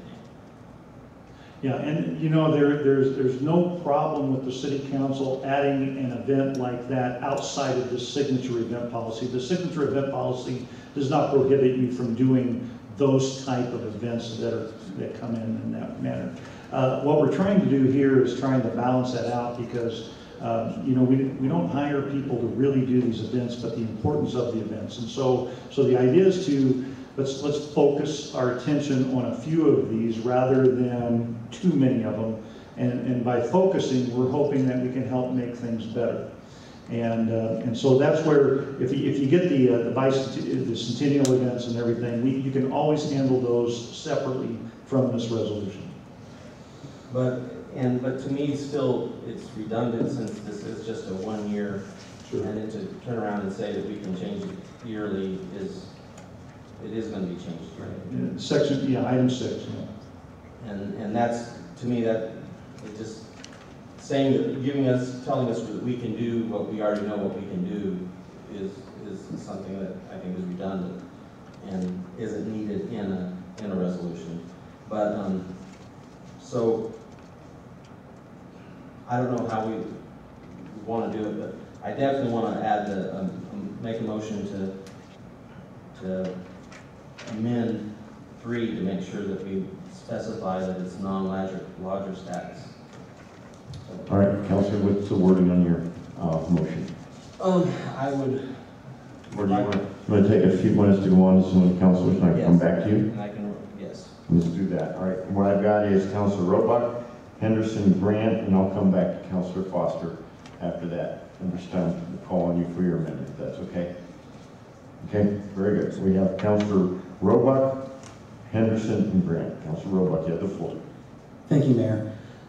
First of all, I want to say to the people that run these events, we are honored by your work. The amount of work that goes into putting on these events is staggering. It would be so expensive for the city to do it, and it is the goodwill of these great people. You know, and we have the folks in the UFO Festival here, and Juliana Halverson, who heads that up and just dedicates so much of her time and her heart and her energy. And I know sometimes it feels like that you're on trial here. You're not on a trial. We love you guys, and I want to say that we really appreciate what you guys do, even though we have to go through this procedure. As far as the resolution here, I appreciate the staff saying, hey, we need to do things right. And I feel like this is an effort to say we need these budget allocations that have been happening need to go through council as far as the in-kind stuff, and as far as where this is going. I feel like that ultimately this whole process needs a lot more work, and I think that everybody recognizes it. But we need to move forward on this because we have these events coming up this year that need the city's help, and the city wants to make sure it happen. And so That was the reasoning why we dropped it down to 1 year, because we felt like we wanted to talk about it more. I think there are more ideas out there. We wanted to get more input on it before we made a final sort of system on that. But however, we felt like this was good for this year. I don't want to call it a stopgap measure, but for lack of a better word, it's kind of a stopgap to get us to this year, and then hopefully to revisit it and really get a system that we feel like that is fair, equitable, that anybody in the city who has an event potentially has access to. So thank you very much, Mr. Mayor. All right, thank you, Councilor. I have Councilor Henderson, Councilor Grant, and back to Councilor Foster. Councilor Henderson and Councilor Sanchez. Councilor Henderson. I appreciate this effort, and we cap it at 200,000. Well, then we can take a look and see how that works. I noticed in our current budget that we have identified large events, and we have budgeted 218,000 for large events. I assume that these qualify for large events or not? No, sir. The 218,000 that is budgeted in the 2820 account is for lodgers tax events only, which would align with the lodgers tax policy. These events in this resolution, most of them, 3 of them, have received lodgers tax funding, but now they are asking for additional funding from the general fund. Okay, all right. Well, I guess the other thing, I'm certainly for the resolution. I would just ask, you know, on the Cinco de Mayo and the Balloon Festival, we're only, like, 3 weeks away from that event. And so are the organizations going to be able to pull that off, or they've done enough planning up to this point that all systems are go? It just seems like we should have been doing this sooner. Yeah, the quick answer is yes, they are ready to go. All they're needing right now is to know that the city is supporting them and behind them to help cover those gaps that occur during any event. The events will be held over at the Ruscade Field area, and so both of the events are coming out of that area. They have been meeting quite a bit, and so I think they're ready to go. And all they're hoping for is that they need some of the financial assistance plus the in-kind services, and we've got it covered.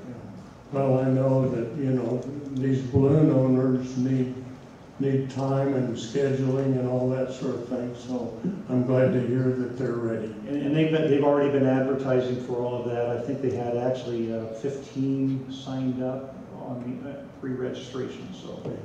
Thank you. Thank you, Mayor. Okay, thank you, Councilor. Councilor Grant, back to Councilor Foster. I've got Councilor Sanchez and best after that. Councilor Grant. Thank you, Mayor. Just to share some of those conversations we had through finance when we went through this pretty lengthy. The idea is, after we get through this year, is that we would like to put in the 3-year window back in there. The reason why I've changed it right now, like Councilor Roebuck mentioned, we've got to get this resolution passed for these events that are so close right now. So with that, I would say, please, let's keep it number 6 in there with that. And it has to do with the committee wants to revisit the definition of number 1 to clarify that a little bit more. And some of those examples that Councilor Foster brought up, that would not qualify as a signature event, as it's not a multi-year event or anything like that. So that would be a separate resolution that we could pass quickly to support something that comes up like that. Because that's the intent here, is that we don't have to really hash this out with staff and council every single year on these events that have been, especially 3 out of the 4 long-term successful events, that I don't think we have to redo this every year. And of course, with the new 4th event with both of the chambers, I think we support them pretty regularly anyways. So that's the intention of what we're doing right now. I have no issue if we need to clarify number 3, but I'd say let's leave it number 6 because we will clean up the definition here shortly within the next probably 6 months, I would assume. Thank you. All right, and back to Councilor Foster. Councilor Foster. Thank you, Mayor. I'd like to make an amendment to the motion for our to resolution 1817 on section, is it section 3? Or it's not a paragraph 3, but I guess we'd say paragraph 3. The city's contribution for all signature events will not exceed $200,000 of financial or in-kind support of non-lodgers tax funding, subject to adequate consideration. Okay, so after the word subject, you're adding the phrase non-lodgers tax funding. Is that correct? Yes. Okay, hang on. I've got a motion. Do I have a second? Second. I have a second by Councilor Peterson? Yes. Okay. I have a second, so we have it on before us, an amendment of the amended resolution. Okay? So, we are now on this proposed amendment to the amended resolution 1817. Councilor Foster, you still have the floor.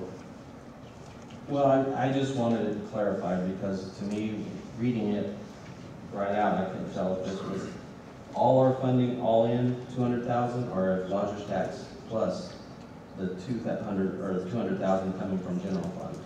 And so that's why I thought we needed this clarification. Okay, Councilor, since we're now have before us an amendment of the amended resolution, we're going to jump out of the order we had for discussion of the overall. Councilor Grant, you got a question on this amendment to the amended resolution? Yes, thank you, Mayor. It's a question for staff. Just with how that amendment is, some of those in-kind donations are coming out of lodgers tax funding that would qualify. Correct. Is there an issue with what we're trying to identify here?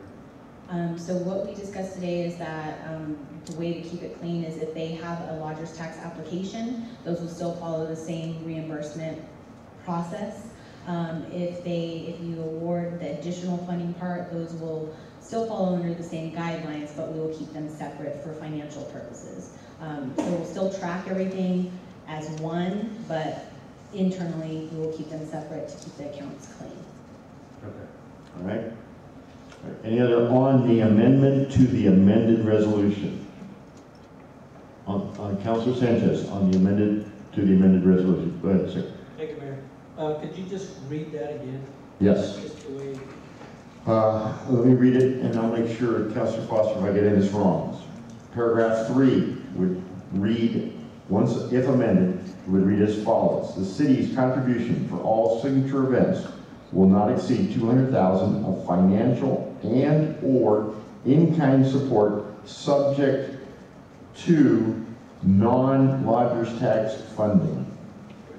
I'll strike it. Subject. All right, now I've lost myself here. The of non-lodgers tax funding comes before subject. Okay, support of it. Okay, I apologize, Councilor. Support of non-lodgers tax funding subject to adequate consideration. I apologize. I misread it the first time. Mayor Kintai? Yes, sir. If we can have some clarification on some of the language there, I believe you want to cover that. Sure. I believe the sentence should say combined 200,000 or combined financial and or in-kind services, because the intention is to make sure that the in-kind and the additional funding is a combined amount. Okay. So not just right. 200,000 in funding, so it includes 104,000 in in-kind services and then whatever's left over for general fund, but not to exceed 200,000. Here's where we're at, though. We have an amendment of an amended resolution. We cannot amend the amendment again. We are done. We've got to take action on this as the motion stands before us. So we either accept this or reject this. Councilor Grant. May I make a suggestion that we vote to deny this and then rewrite the amendment to clarify? All right, that's your thought. Okay. But once again, we're going to have to either accept or reject this amendment. We cannot amend this amendment to the amended resolution. You're not allowed. Other discussion on this proposed amendment? I still don't understand the clarification, because to me, will not exceed 200,000 of financial and or in-kind support tells me that's all of it together. Okay, as long as you guys are. That's how I read that. Does anybody else read that different? The staff, I guess, is a question. I'm comfortable with that, but I'm the one who suggested that, so. Okay. Can Mr. Neb and more importantly, can Ms. Garcia read it? All right, Counselor. So I guess they're comfortable. So that's where I'm like, that I understand, so that's why I don't think we really need to. All right, we are still on the amendment to the amended resolution. Other questions or comments? If not, I will ask for a voice vote to the amendment of the amended resolution. Once again, and I apologize, I will attempt to read this correctly. If amended, the paragraph 3 would read as follows. The city's contribution for all signature events will not exceed $200,000 financial and/or in-kind support of non-lodgers tax funding subject to adequate consideration. Do we have that? Is everybody in agreement? That's it? All right. A yes or aye adds the words of non-lodgers tax funding after the word support. A no or nay rejects it. All those in favor of the amendment signify by saying aye. Aye. Any opposed, say nay. Nay. I have Councilor Sanchez saying nay. Anyone else? Did I miss anybody? Okay, I have it. Oh, do we have? Counselor Stubbs, what was your vote? I'm sorry, it was a yes. Thank you. Okay, so we have 9 yes and 1 nay. Is that correct, Ms. Call? That's correct. Okay, we are now on an amended resolution 1817. We're back on that. I will return to my original list of those wishing to speak. Oh, actually, Councilor Foster, you technically still have the floor. I do. Okay, Councilor Sanchez. Thank you, Mayor. And then Councilor Best. Councilor Sanchez. I've just got a question on the health fair. I know it's not here as a signature event, but I'm just wondering what happened to the health fair. You know, because it went to Artesia. Are you talking about the baby boomers event, sir? I believe the reason that they moved it to Artesia is because the convention center is currently under construction.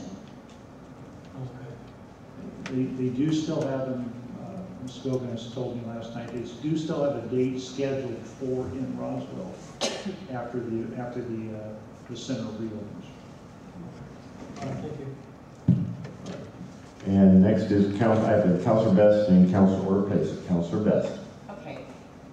Again, the agriculture world has been left out of this. So we have a board member sitting in the back, Travis Hicks is with the Eastern New Mexico Fair Board. I want to mention that we're 98 or 99 years strong. 99 years strong. We have finally encompassed all of the counties in New Mexico to come to Roswell to our fair. We also provide for all the citizens in the city, such as UFO and everybody else, and we are bringing signature events to our stage. So I just wanted to throw a shout out to the Eastern Fair Board, because we aren't really bad, but we're out there, but we're getting better. We're building new buildings and fences and corrals and rebuilding the rodeo arena and bringing the agricultural world back to us. All right, thank you. I have Councilor Orpesa, then I have Councilor Stubbs wishing to speak again. Councilor Orpesa, you have the floor. Thank you, Mr. Mayor. You know, I just want to make sure that I understand the resolution, and there's no doubt that all the events are great events for the city of Roswell, and I truly support them. My concern is, or my question is, it appears that these are the only events that are able to go before lodger's tax. Am I misinterpreting? No, sir. Any event that is wanting to prepare an application can come before the Occupancy Tax Board, which would then make a recommendation to a committee that would then go here. The reason these ones are part of the signature event is primarily due to because they asked for additional funding from the general fund, which is separate from lodger's tax. And we weren't budgeted for the additional funding in the general fund.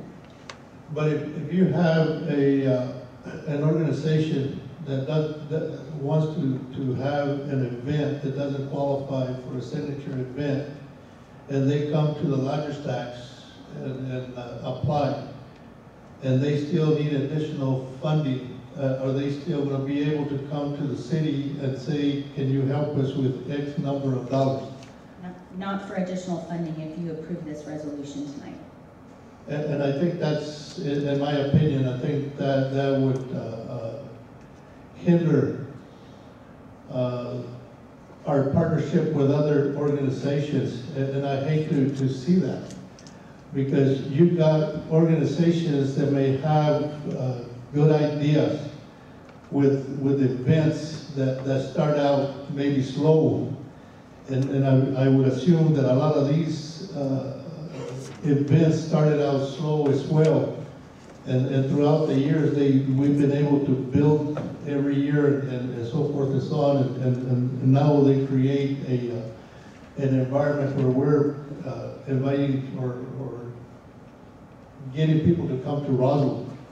And I would certainly hate to cut the ability of organizations not to be able to come to the city council to ask for additional money. Because I think they should.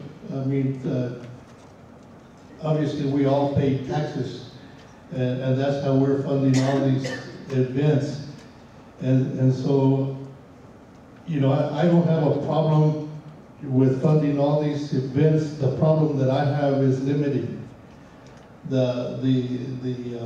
the opportunities for other organizations to be able to come to the city of Roswell and ask for help. You just said they can go to the lodger tax and make an application, which is great. But I think that there's other opportunities that they should be allowed to be able to come to the council and say, we need, you know, X number of dollars or whatever. And if we can't add some kind of language to this to allow for that, then I'm going to have a very hard time trying to support it. Thank you. All right, I have Councilor Stubbs and then Councilor Grant. Councilor Stubbs, you have the floor. Thank you, Mr. Mayor, appreciate that. My comment is really in response to what I believe Councilor Sanchez was referring to, and that's the Baby Boomer Conference. Is that correct? Yes. Yes, Councilor. Okay. Okay, thank you. I was just going to say that they have moved to Artesia because Artesia desperately wanted one, and the opportunity arose when the convention center was not going to be available to them. So they're not doing it in Roswell this year, but they are doing it in Artesia. And I don't know if that's going to be a permanent change. Mr. Neb already identified that they have talked about coming back the following year after the convention center is reopened. Well, yeah, my point is that Artesia really wanted them and took advantage of the opportunity for this year. Thanks. Okay, thank you. I have Councilor Grant, and that exhausts my list. Councilor Robo? All right. Councilor Grant. Thank you, Mayor. Just to kind of, on some of the comments Councilor Orpesa made about where we've been and why we're here on this, is staff for 3 or 4 years, Monica, now Juanita, is really getting a hold of these lodgers tax events and expenses. And then, of course, we've gotten notification from the state on cleaning up some of that stuff of what we were allowing through lodgers tax. That we were addressing by limiting that based on state statute. So then we've been trying to track all these expenses, and the idea came from, 4 years ago, whenever we have police or fire needs at events specifically like these, some of them are able to be paid out of lodger's tax, and we weren't really allocating or capturing that. So it's hurting our general fund or those department funds, which police and fire are in as well. So with tracking all these expenses, we, and Joe might be able to speak on this, on some of the numbers, or Monica as well, on we were leaking out a lot of money that really wasn't getting approved by anybody at high staff or with council. So there was a lot of money that was just getting approved or allocated with that really shouldn't have been, without us knowing about it, or even city management knowing about it at a level. So, I mean, Joe, I don't know if Joe or Juanita has some of that information on when we started tracking that, how much we were just giving away every month, because we didn't have a limited focus of saying these are the events we're going to support from Roswell. We do have the ability as the council to change that as the resolution reads, just like anything else, like we've talked about tonight. So, I mean, what we were losing, do you have some examples of that? Probably, I would have to guess $250,000 to $300,000 in in-kind services, and that was to pay for salaries of staffing. So our parks team would have to go out, set up tables, chairs, fire department, an extra truck, a 3-member crew, those types of things for multiple events. We have on average about, I think there was 41 organized events and 41 city-supported events that we were doing. So when you multiply all of the city services that were being given away, it added up very quickly. So thinking of that from a business perspective, that is very unorganized and very inefficient, and not a very good use of taxpayer money, in my opinion. So I think with this, we're narrowing it down, and the council has the ability, we have to say what those events are. We have the ability to change this resolution. If something comes along, like you brought up, that would fit the signature event and the definition of that, and would encourage you to participate when we come up with the signature event definition down the road, and in this resolution as well. So that would be my say on this one, why we're here, and the issues that we've been having for a long time, financially and in-kind donations. I yield. Okay. I have Councilor Roebuck, and that exhausts my list. And then I have Councilor Sanchez. Councilor Roebuck. Thank you, Mayor. I know staff just a minute ago said that other organizations would not be able to petition the city for funds, but let me maybe clarify and see if maybe there's a better answer for that. This resolution does not exclude the city staff from bringing forward anything else. In fact, when we passed this resolution, there's another resolution that was brought forward that finance decided that we did not pass in finance, that was asking for the same kind of thing. So previous to this, there has been zero mechanisms for any organization, big, small, signature or otherwise, new, old, to request in-kind services. I don't see that there's anything precluding staff from coming to finance like they already did, and saying, hey, this is something that's come up, we feel like it's worth your attention, or there's something precluding the council from going to staff and saying, hey staff, would you please, can we consider this? And then they can bring it to the process. So I think that just is a point of clarification. I too am concerned that we make sure that we are, and hopefully we'll come up with a system that gives opportunities to everybody, new and old, because we need to help fund the new ideas just as well as the old ideas. And that way, I do think this is is a stopgap measure. But again, if the staff would agree with that assessment that it is possible, I see Joe nodding his head. Yeah, it would be possible. It remains your decision as to what we do. And so what we are trying to do is clarify and trying to establish some type of a system that can be managed through that. Because one of the things that you'll hear from me often enough is that we need to protect our core services as well too. Anytime we're taking money out of the general fund, it could affect our public safety, it can affect our streets, it can affect all of that. So having a method that we manage that process is so important for that. That does not preclude anybody coming forward for that. The definition of these signature events is going to be so important because when you look at the impact that the UFO Festival has on the world, the Hike It, Spike It being that GRT kind of king there, the Eastern New Mexico Fair doing what it's doing as well too. And all of those ones, we can clarify exactly why we recognize those types of events. And so, but that does not preclude any other event to come forward. You will just hear staff caution you on the impact of what would occur. Thank you. Okay. I have Councilor Sanchez, and that exhausts my list. Thank you, Mayor. Right. You know, as I read number 6 on here, it says City Council may add or remove appointments to maintain no more than 4 total signature events. Can you imagine if the City Council was to take one of these 4 off here? The outcry from the public. So we're putting ourselves in I believe, in a bad position to say that only 4 are going to be signature events. Because at any time, the City Council, we're going to change.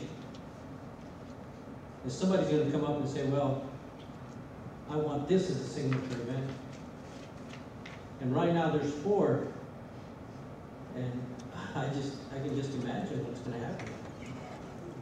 If one of these 4 is kicked off of this list. So I think we need to look at this and go back and work on this. Because it's going to hurt somebody. Thank you, Mayor. All right, I have Councilor Payson and Councilor Peterson. Councilor Payson, you have the floor. Thank you, Mr. Mayor. I don't think I really got a clear answer as to what I asked. I heard yes over here and no over there. But again, and I appreciate Councilor Grant's comments regarding the focus of what this resolution is about. However, my concern still is that we are closing the door on other organizations that do not qualify for signature events for them to be able to come to the City Council and ask for or request funding. Because it seems like the $200,000 that the limit that we're talking about is only limited to this 4 events and not any other event. So if there's an organization that comes forward and asks for funding, whether it be $1,000, $5,000, or whatever, that may need to be looked at from the general fund, are we closing the door on them because we already did a resolution that says we were not spending any more than $200,000, and those $200,000 are appropriated to just the 4 signature events. And that's the concern that I have. I don't want to shut the door on any other organizations that would like to start an event that may turn out to be a signature event in 5 or 6 years. And that's the concern that I have. Thank you. Okay. Did you want to respond, Mr. Neb? I would drag it out a lot longer if I respond. Okay, so I take it as let me share just a little bit though, because you know the challenge we have with all of these events. What we want the event the people that want to operate the events, we want them to be successful. We don't want them to always lean on the city to be successful. These events need to go out and find their own sponsors. If it's a good event, then they should find people of like mind that are willing to support those events, rather than always taking tax dollars to help those events be successful. And so it's really, we want them to go out there and we want them to find the sponsors that will help make that event happen. There is nothing that will preclude somebody from coming forward. And what Nita was alluding to is that the challenge we have now is that because we have had other individuals want to be designated as a signature event because they want the additional money and they want the additional help. We can't do it for everybody. My biggest concern is we're taking the dollars out of the general fund that are supporting the police, the fire, the streets, and everything else. And as you'll learn next week with the retreat, we'll cover what the citizen survey says of where we should be concentrating some of our efforts. And so we want every event. The events are quality of life. They are going to be a great thing for the community to succeed. But what we want is to make sure that these events are funded appropriately from other sources, and we serve more as a gap, and that does not preclude anybody from coming forward. And so that's the biggest challenge we have. But that's where you'll hear from me more and more about this, because we're trying to watch these dollars. And so. Did you want to add something? May I add something? So this resolution, I just want to keep in mind, it's just for this year. So we would come back, like you said, and readdress any concerns or any questions, but it's really to help these current events that are listed right now to have their event be successful this year. And due to the timing, I as a city, I believe we want these events to continue, and so I'd just like to really relay that message to you guys. Okay, Councilor, you have the floor still. Thank you. You know, I truly understand what you're saying. And I don't, and if it's for 1 year, and I don't see the time frame on the resolution, and maybe I just missed it. Paragraph 1. Second one. Okay. Okay, so if it is just for 1 year, then I will have no problem. But I know that next year, if it comes before us for renewal, then I will be prepared with the same arguments that I am making today. Thank you. All right, I have Councilor Peterson and then Councilor Best. Councilor Peterson. Thank you, Mayor. I have serious concerns with number 6. You know, I understand why you're trying to do this, but you know, that should be looked at in the future. Thank you. Okay, Councilor Best. I call the question. Okay. Mr. Holloman, I've forgotten, do we have to have a second to that, or we vote on the calling the question, and what's our threshold for moving forward?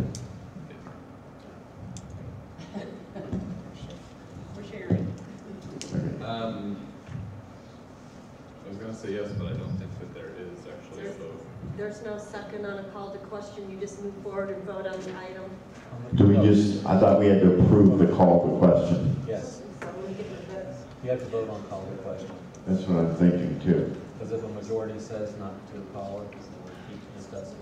Okay. Is it a simple majority? It does have to have a second. Okay. All right. And then it requires a 2/3 vote in order to call the question. All right, thank you. The other thing that I would say is that every counselor is supposed to have had the opportunity to debate to add their comments before we're allowed to call the question. I would say everybody's had an opportunity, whether they choose or not, they have had an opportunity. So we have a motion by Councilor Best to call the question, the second by Councilor Henderson. This will be a 2/3. I'm going to ask for a roll call vote. A yes or aye calls the question. What that means, councilors, is we end debate and vote on the amended resolution. This is not voting on the amended resolution. This is just voting to end debate and proceed to the vote on the amended resolution. Once again, this would just end debate. A yes does that, a no continues the debating. Ms. Call, please call the roll. Councilor Robeck? Yes. Councilor Stubbs? Yes. Councilor Grant? Yes. Councilor Foster? Yes. Councilor Moore? Yes. Councilor Orteza? Yes. Councilor Sanchez?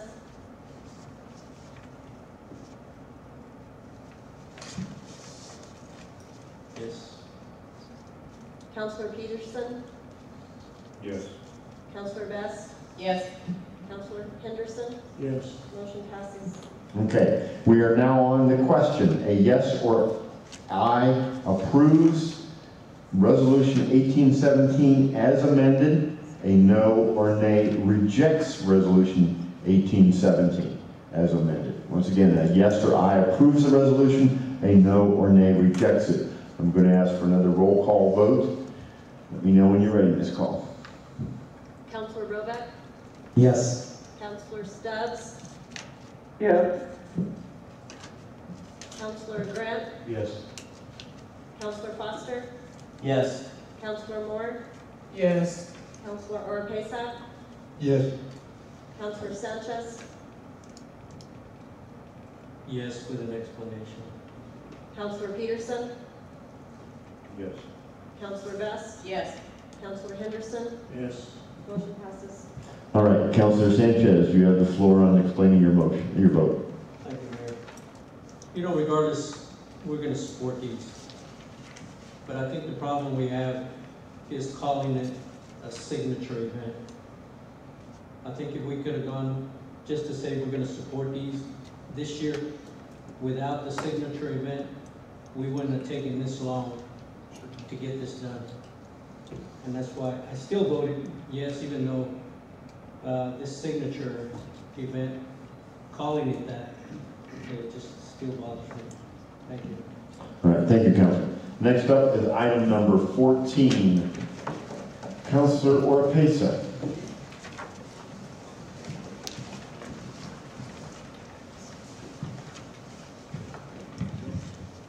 Thank you, Mr. Mayor. I move for the adoption of Resolution 1818, which is the CDBG policy. Second. I have a motion by Councilor Oropesa and a second by Councilor Henderson to approve Resolution 1818 CDBG policies. Mr. Morris. Thank you. On an annual basis, we've been applying for CDBG funding for various projects. One of the requirements is that we have to adopt on an annual basis the plans that we have shown here. The solicitation plan, the fair housing resolution assessment, the residential anti-displacement and relocation assistance, the Section 3 plan, and a certification that we're going to follow the state's procurement code. We have,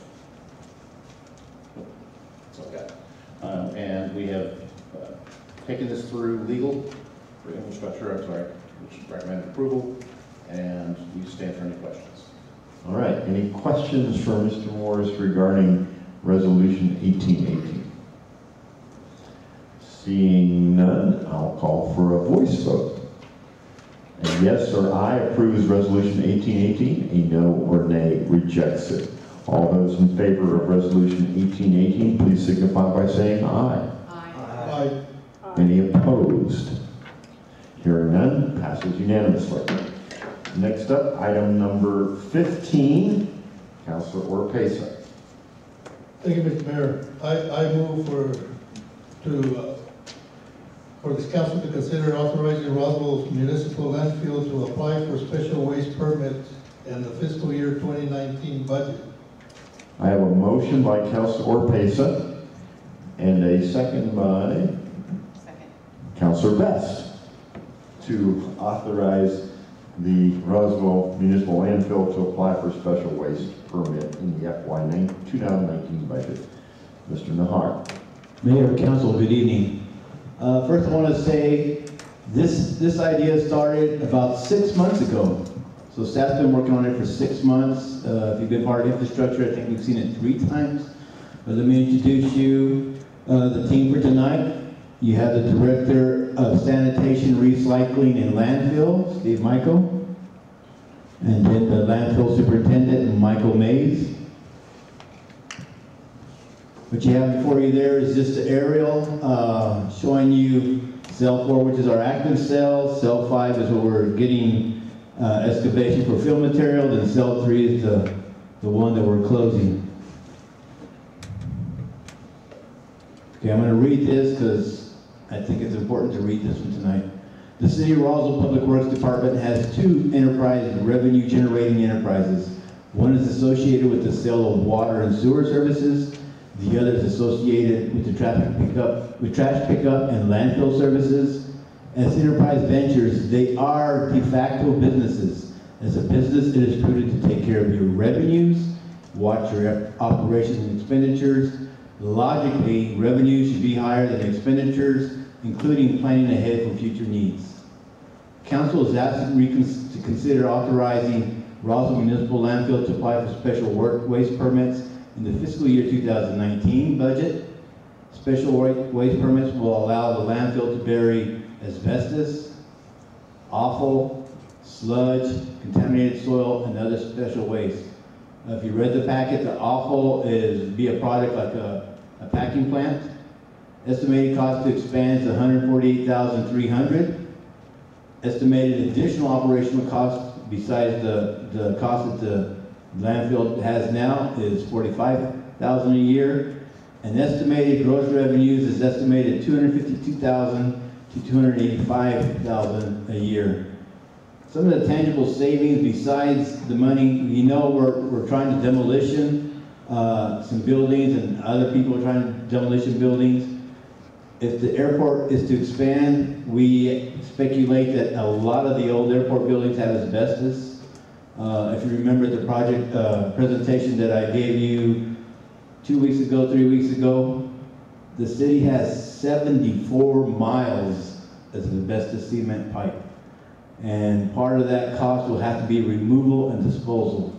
So those tangible savings, if the city of Roswell was to expand and not have to take those to Mountain Air, not have to take those to Hobbs, that'd be a savings just on the asbestos cement. And because even if we were to abandon those pipe in place, we still would be responsible, and we certainly don't want to do that. Again, we come to you to expand our landfill services, and we're looking at this as a business. We're not looking that council or anybody would subsidize this. We would be looking at this and the rates to make sure that we are making a profit and covering our operating costs, plus also making sure that our rates would be planning for the future, for future landfill expansion as far as property and land values. And team and I stand for any questions. All right. Council, any questions on this, Mr. Councilor Oropesa? Hey, Mr. Mayor, can you bring up that map again? In relation to the cells 3, 4, and 5, where do you plan on putting the asbestos cell? I guess you could call it a cell. The logical one would be to the east of our recycling center, to west of our recycling center, because there's the river that runs along there. According to New Mexico Environment Department, we have to be 1,000 feet away from there. So therefore, we can no longer put trash in that area. So that would be, since asbestos is earth material, all we would have to do is just dig a hole and be able to bury that asbestos in that area right there. Do you have a pointer? They can show us where we're talking about. It's a good question. Let's see if we can identify. Oh, there we go. All right, now. This button right up here in the top. Okay, it'd be somewhere along this area right here, because this is our recycle center right there. And because of this river, there's a river off to the side over here. We have to be 1,000 feet away from it, from MED standards. So this area right in here, we can have no trash in it. So therefore, we can dig a hole and just bury that asbestos there, since it's made out of earth material. And how big is the cell going to be? We're estimating 5 acres. And how long would it take to be full if it didn't get full? That depends on how much asbestos comes in. The average life of our landfill, we have 394 acres, just under 400 acres. The average life for the entire landfill, we're looking at around 100 years before everything gets filled up. Okay, thank you. You're welcome.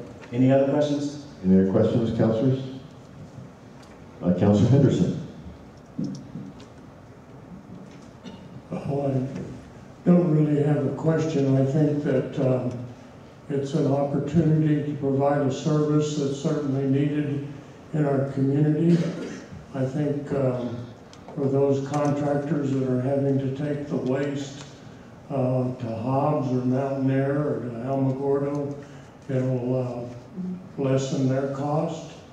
I think it gives us an opportunity to provide those services at a fair and reasonable price. My only concern is that we do a good job when it comes to pricing these services so that we not only cover our operating cost, but we cover the cost of what future development will cost us when we have to buy additional land or we have to open a new cell. So we don't want to short ourselves on the revenue side for this, because it's too easy to do to push that out into the future, and then at some future time some council is going to have to pony up additional money. So what we need to be able to do is charge a fair price for the service that we offer, but make the price at such a value that it not only pays for the current cost, but future cost. I agree. Steve Michael and I, we had visited two landfills in Clovis, one in Clovis and one in Las Cruces. And both of them have a minimum set for the first 2,000 pounds. And that's what I would request, that we have a set 2,000 minimum set for that, then have our tonnage rate therefore after that, for any of the special waste that we have. Okay. Any other questions or comments? Councilor Peterson, go ahead. Yes, it says contaminated soils and other special waste. Can you define that? Yes, that is basically any soil that gets contaminated with any PVCs or any oil byproducts that that according to the New Mexico Environmental Department regulations. It's basically, we are a Class D landfill, which means that we can only accept household trash and commercial trash. And other than that, we cannot accept any of that. But so therefore, anything from the oil fields, we have to turn away, but whenever they have a spill out there, they have to bring their dirt. By accepting this special waste permit, we will be able to accept the contaminated soils. So you're saying special waste is contaminated soils? Special waste, that's a broad definition. According to MED regulations, and what I can do is I can print out a copy for everybody to see. Because all the landfills in here, 1, 2, 3, 4, 5. Okay, special waste. Various landfills have they have their permits to accept these wastes, but they don't have to accept them if they don't want to. But special waste, according to MED, will allow us to accept these that are not permitted into a regular landfill.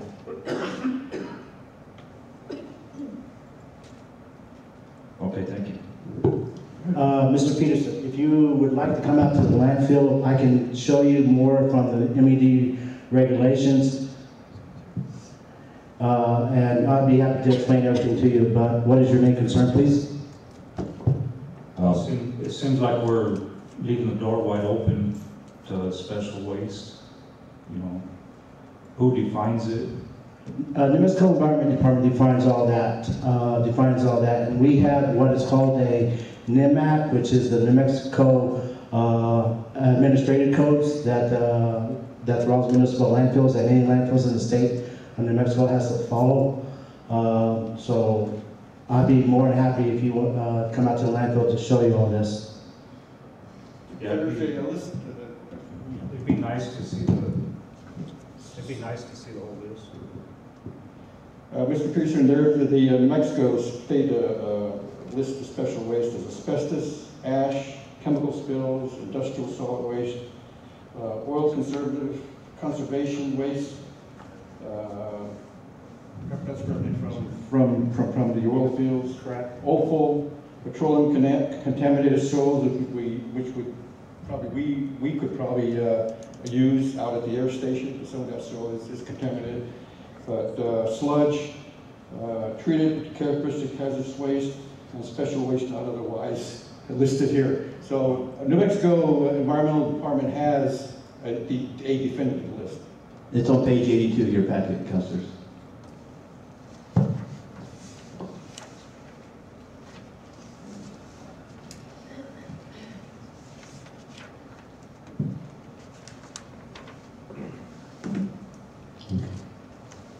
Thank you. Okay. Any other questions or comments? All right, I will ask for a voice vote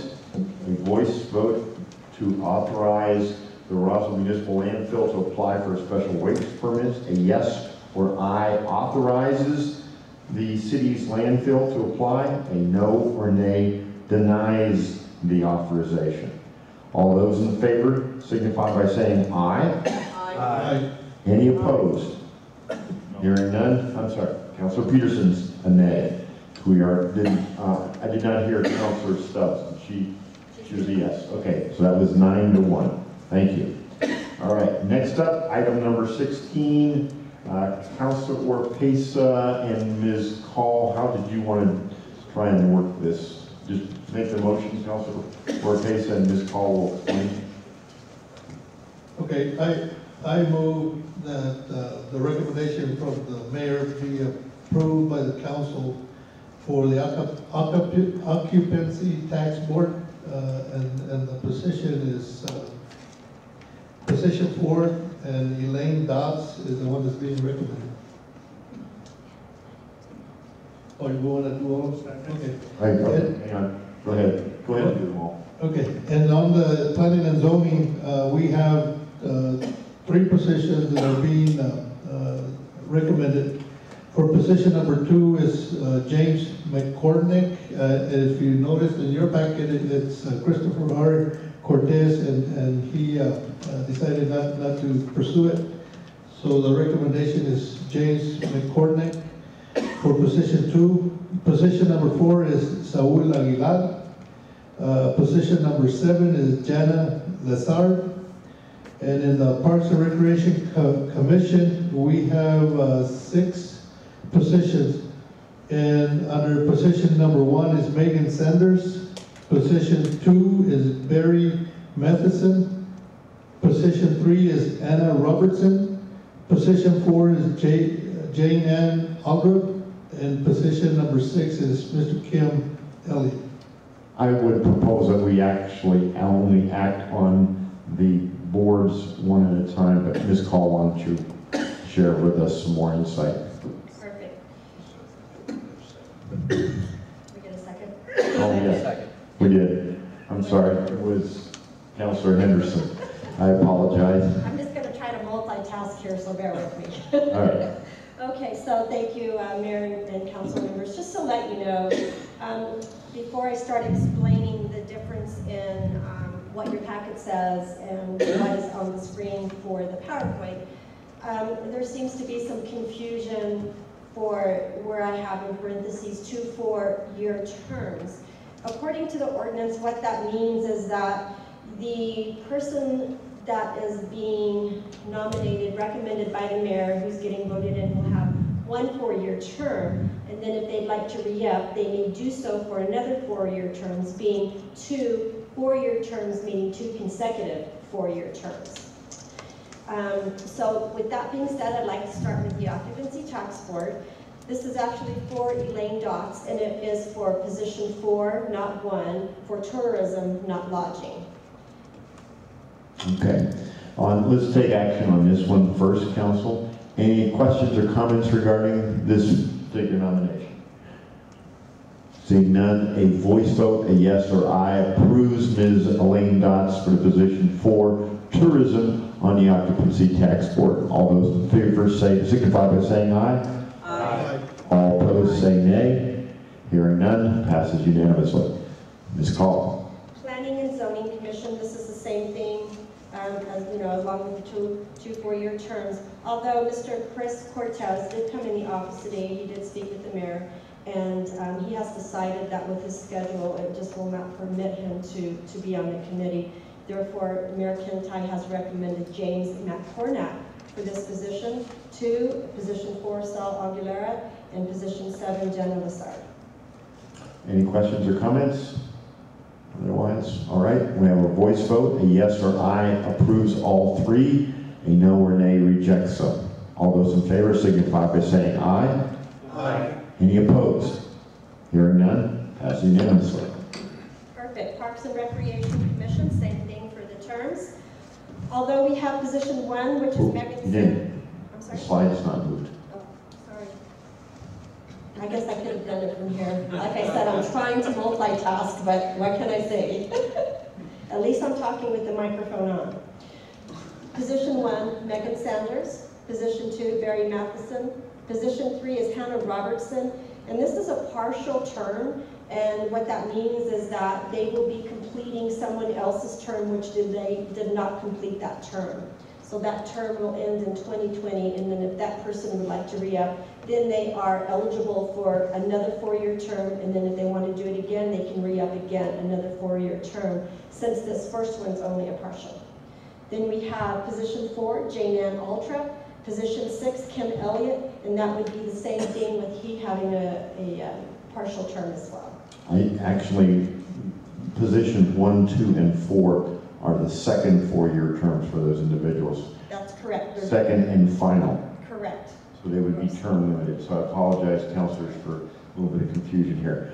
So 1, 2, and 4, this will be, if approved by you, would be their second 4-year term, and their final one, they'd be term limited.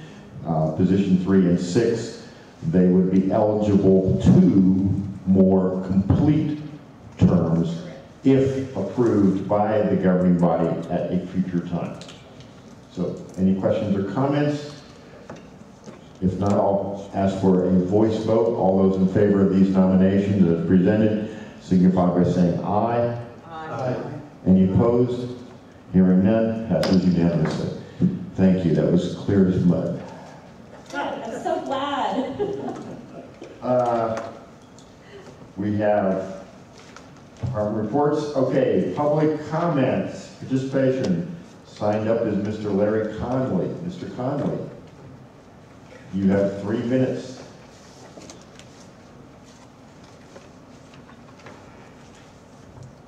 Larry Conley, 2815 Canto Drive. It's past my bedtime, let's go. Oh. Thank you. Next up, the final point is city manager reports and announcements. Mr. Neb, I think you only had 15 slides. Yeah, I actually have no slides for this, so I'm just going to talk about it. Next week is a busy week for us as well too. Monday night we have the budget development workshop, the third one. Tuesday we have a public forum out at Del Norte. And the school will be there as well. They'll be participating with us within that conversation because we're talking about the land. And then Friday and Saturday is the start of our city retreat.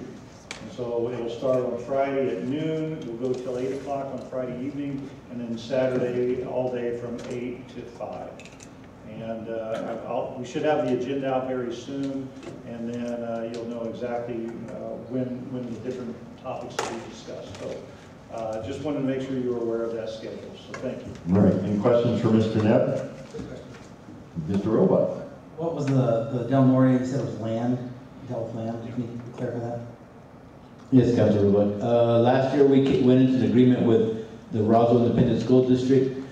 I don't know if you're aware, they plan to build rebuild or revamp Del Norte School. And the agreement last year was that they would have the park, Del Norte Park. We would donate the property. In exchange, they would furnish the same kind of park amenities that are there and allow access to the public after school hours. And one of the provisions in the agreement was that when it came time for it, there would be a public hearing to make sure that the public had input on what amenities that they wanted at Del Norte Park. All right, any other questions or comments? Seeing none, I have us adjourned at 8:30.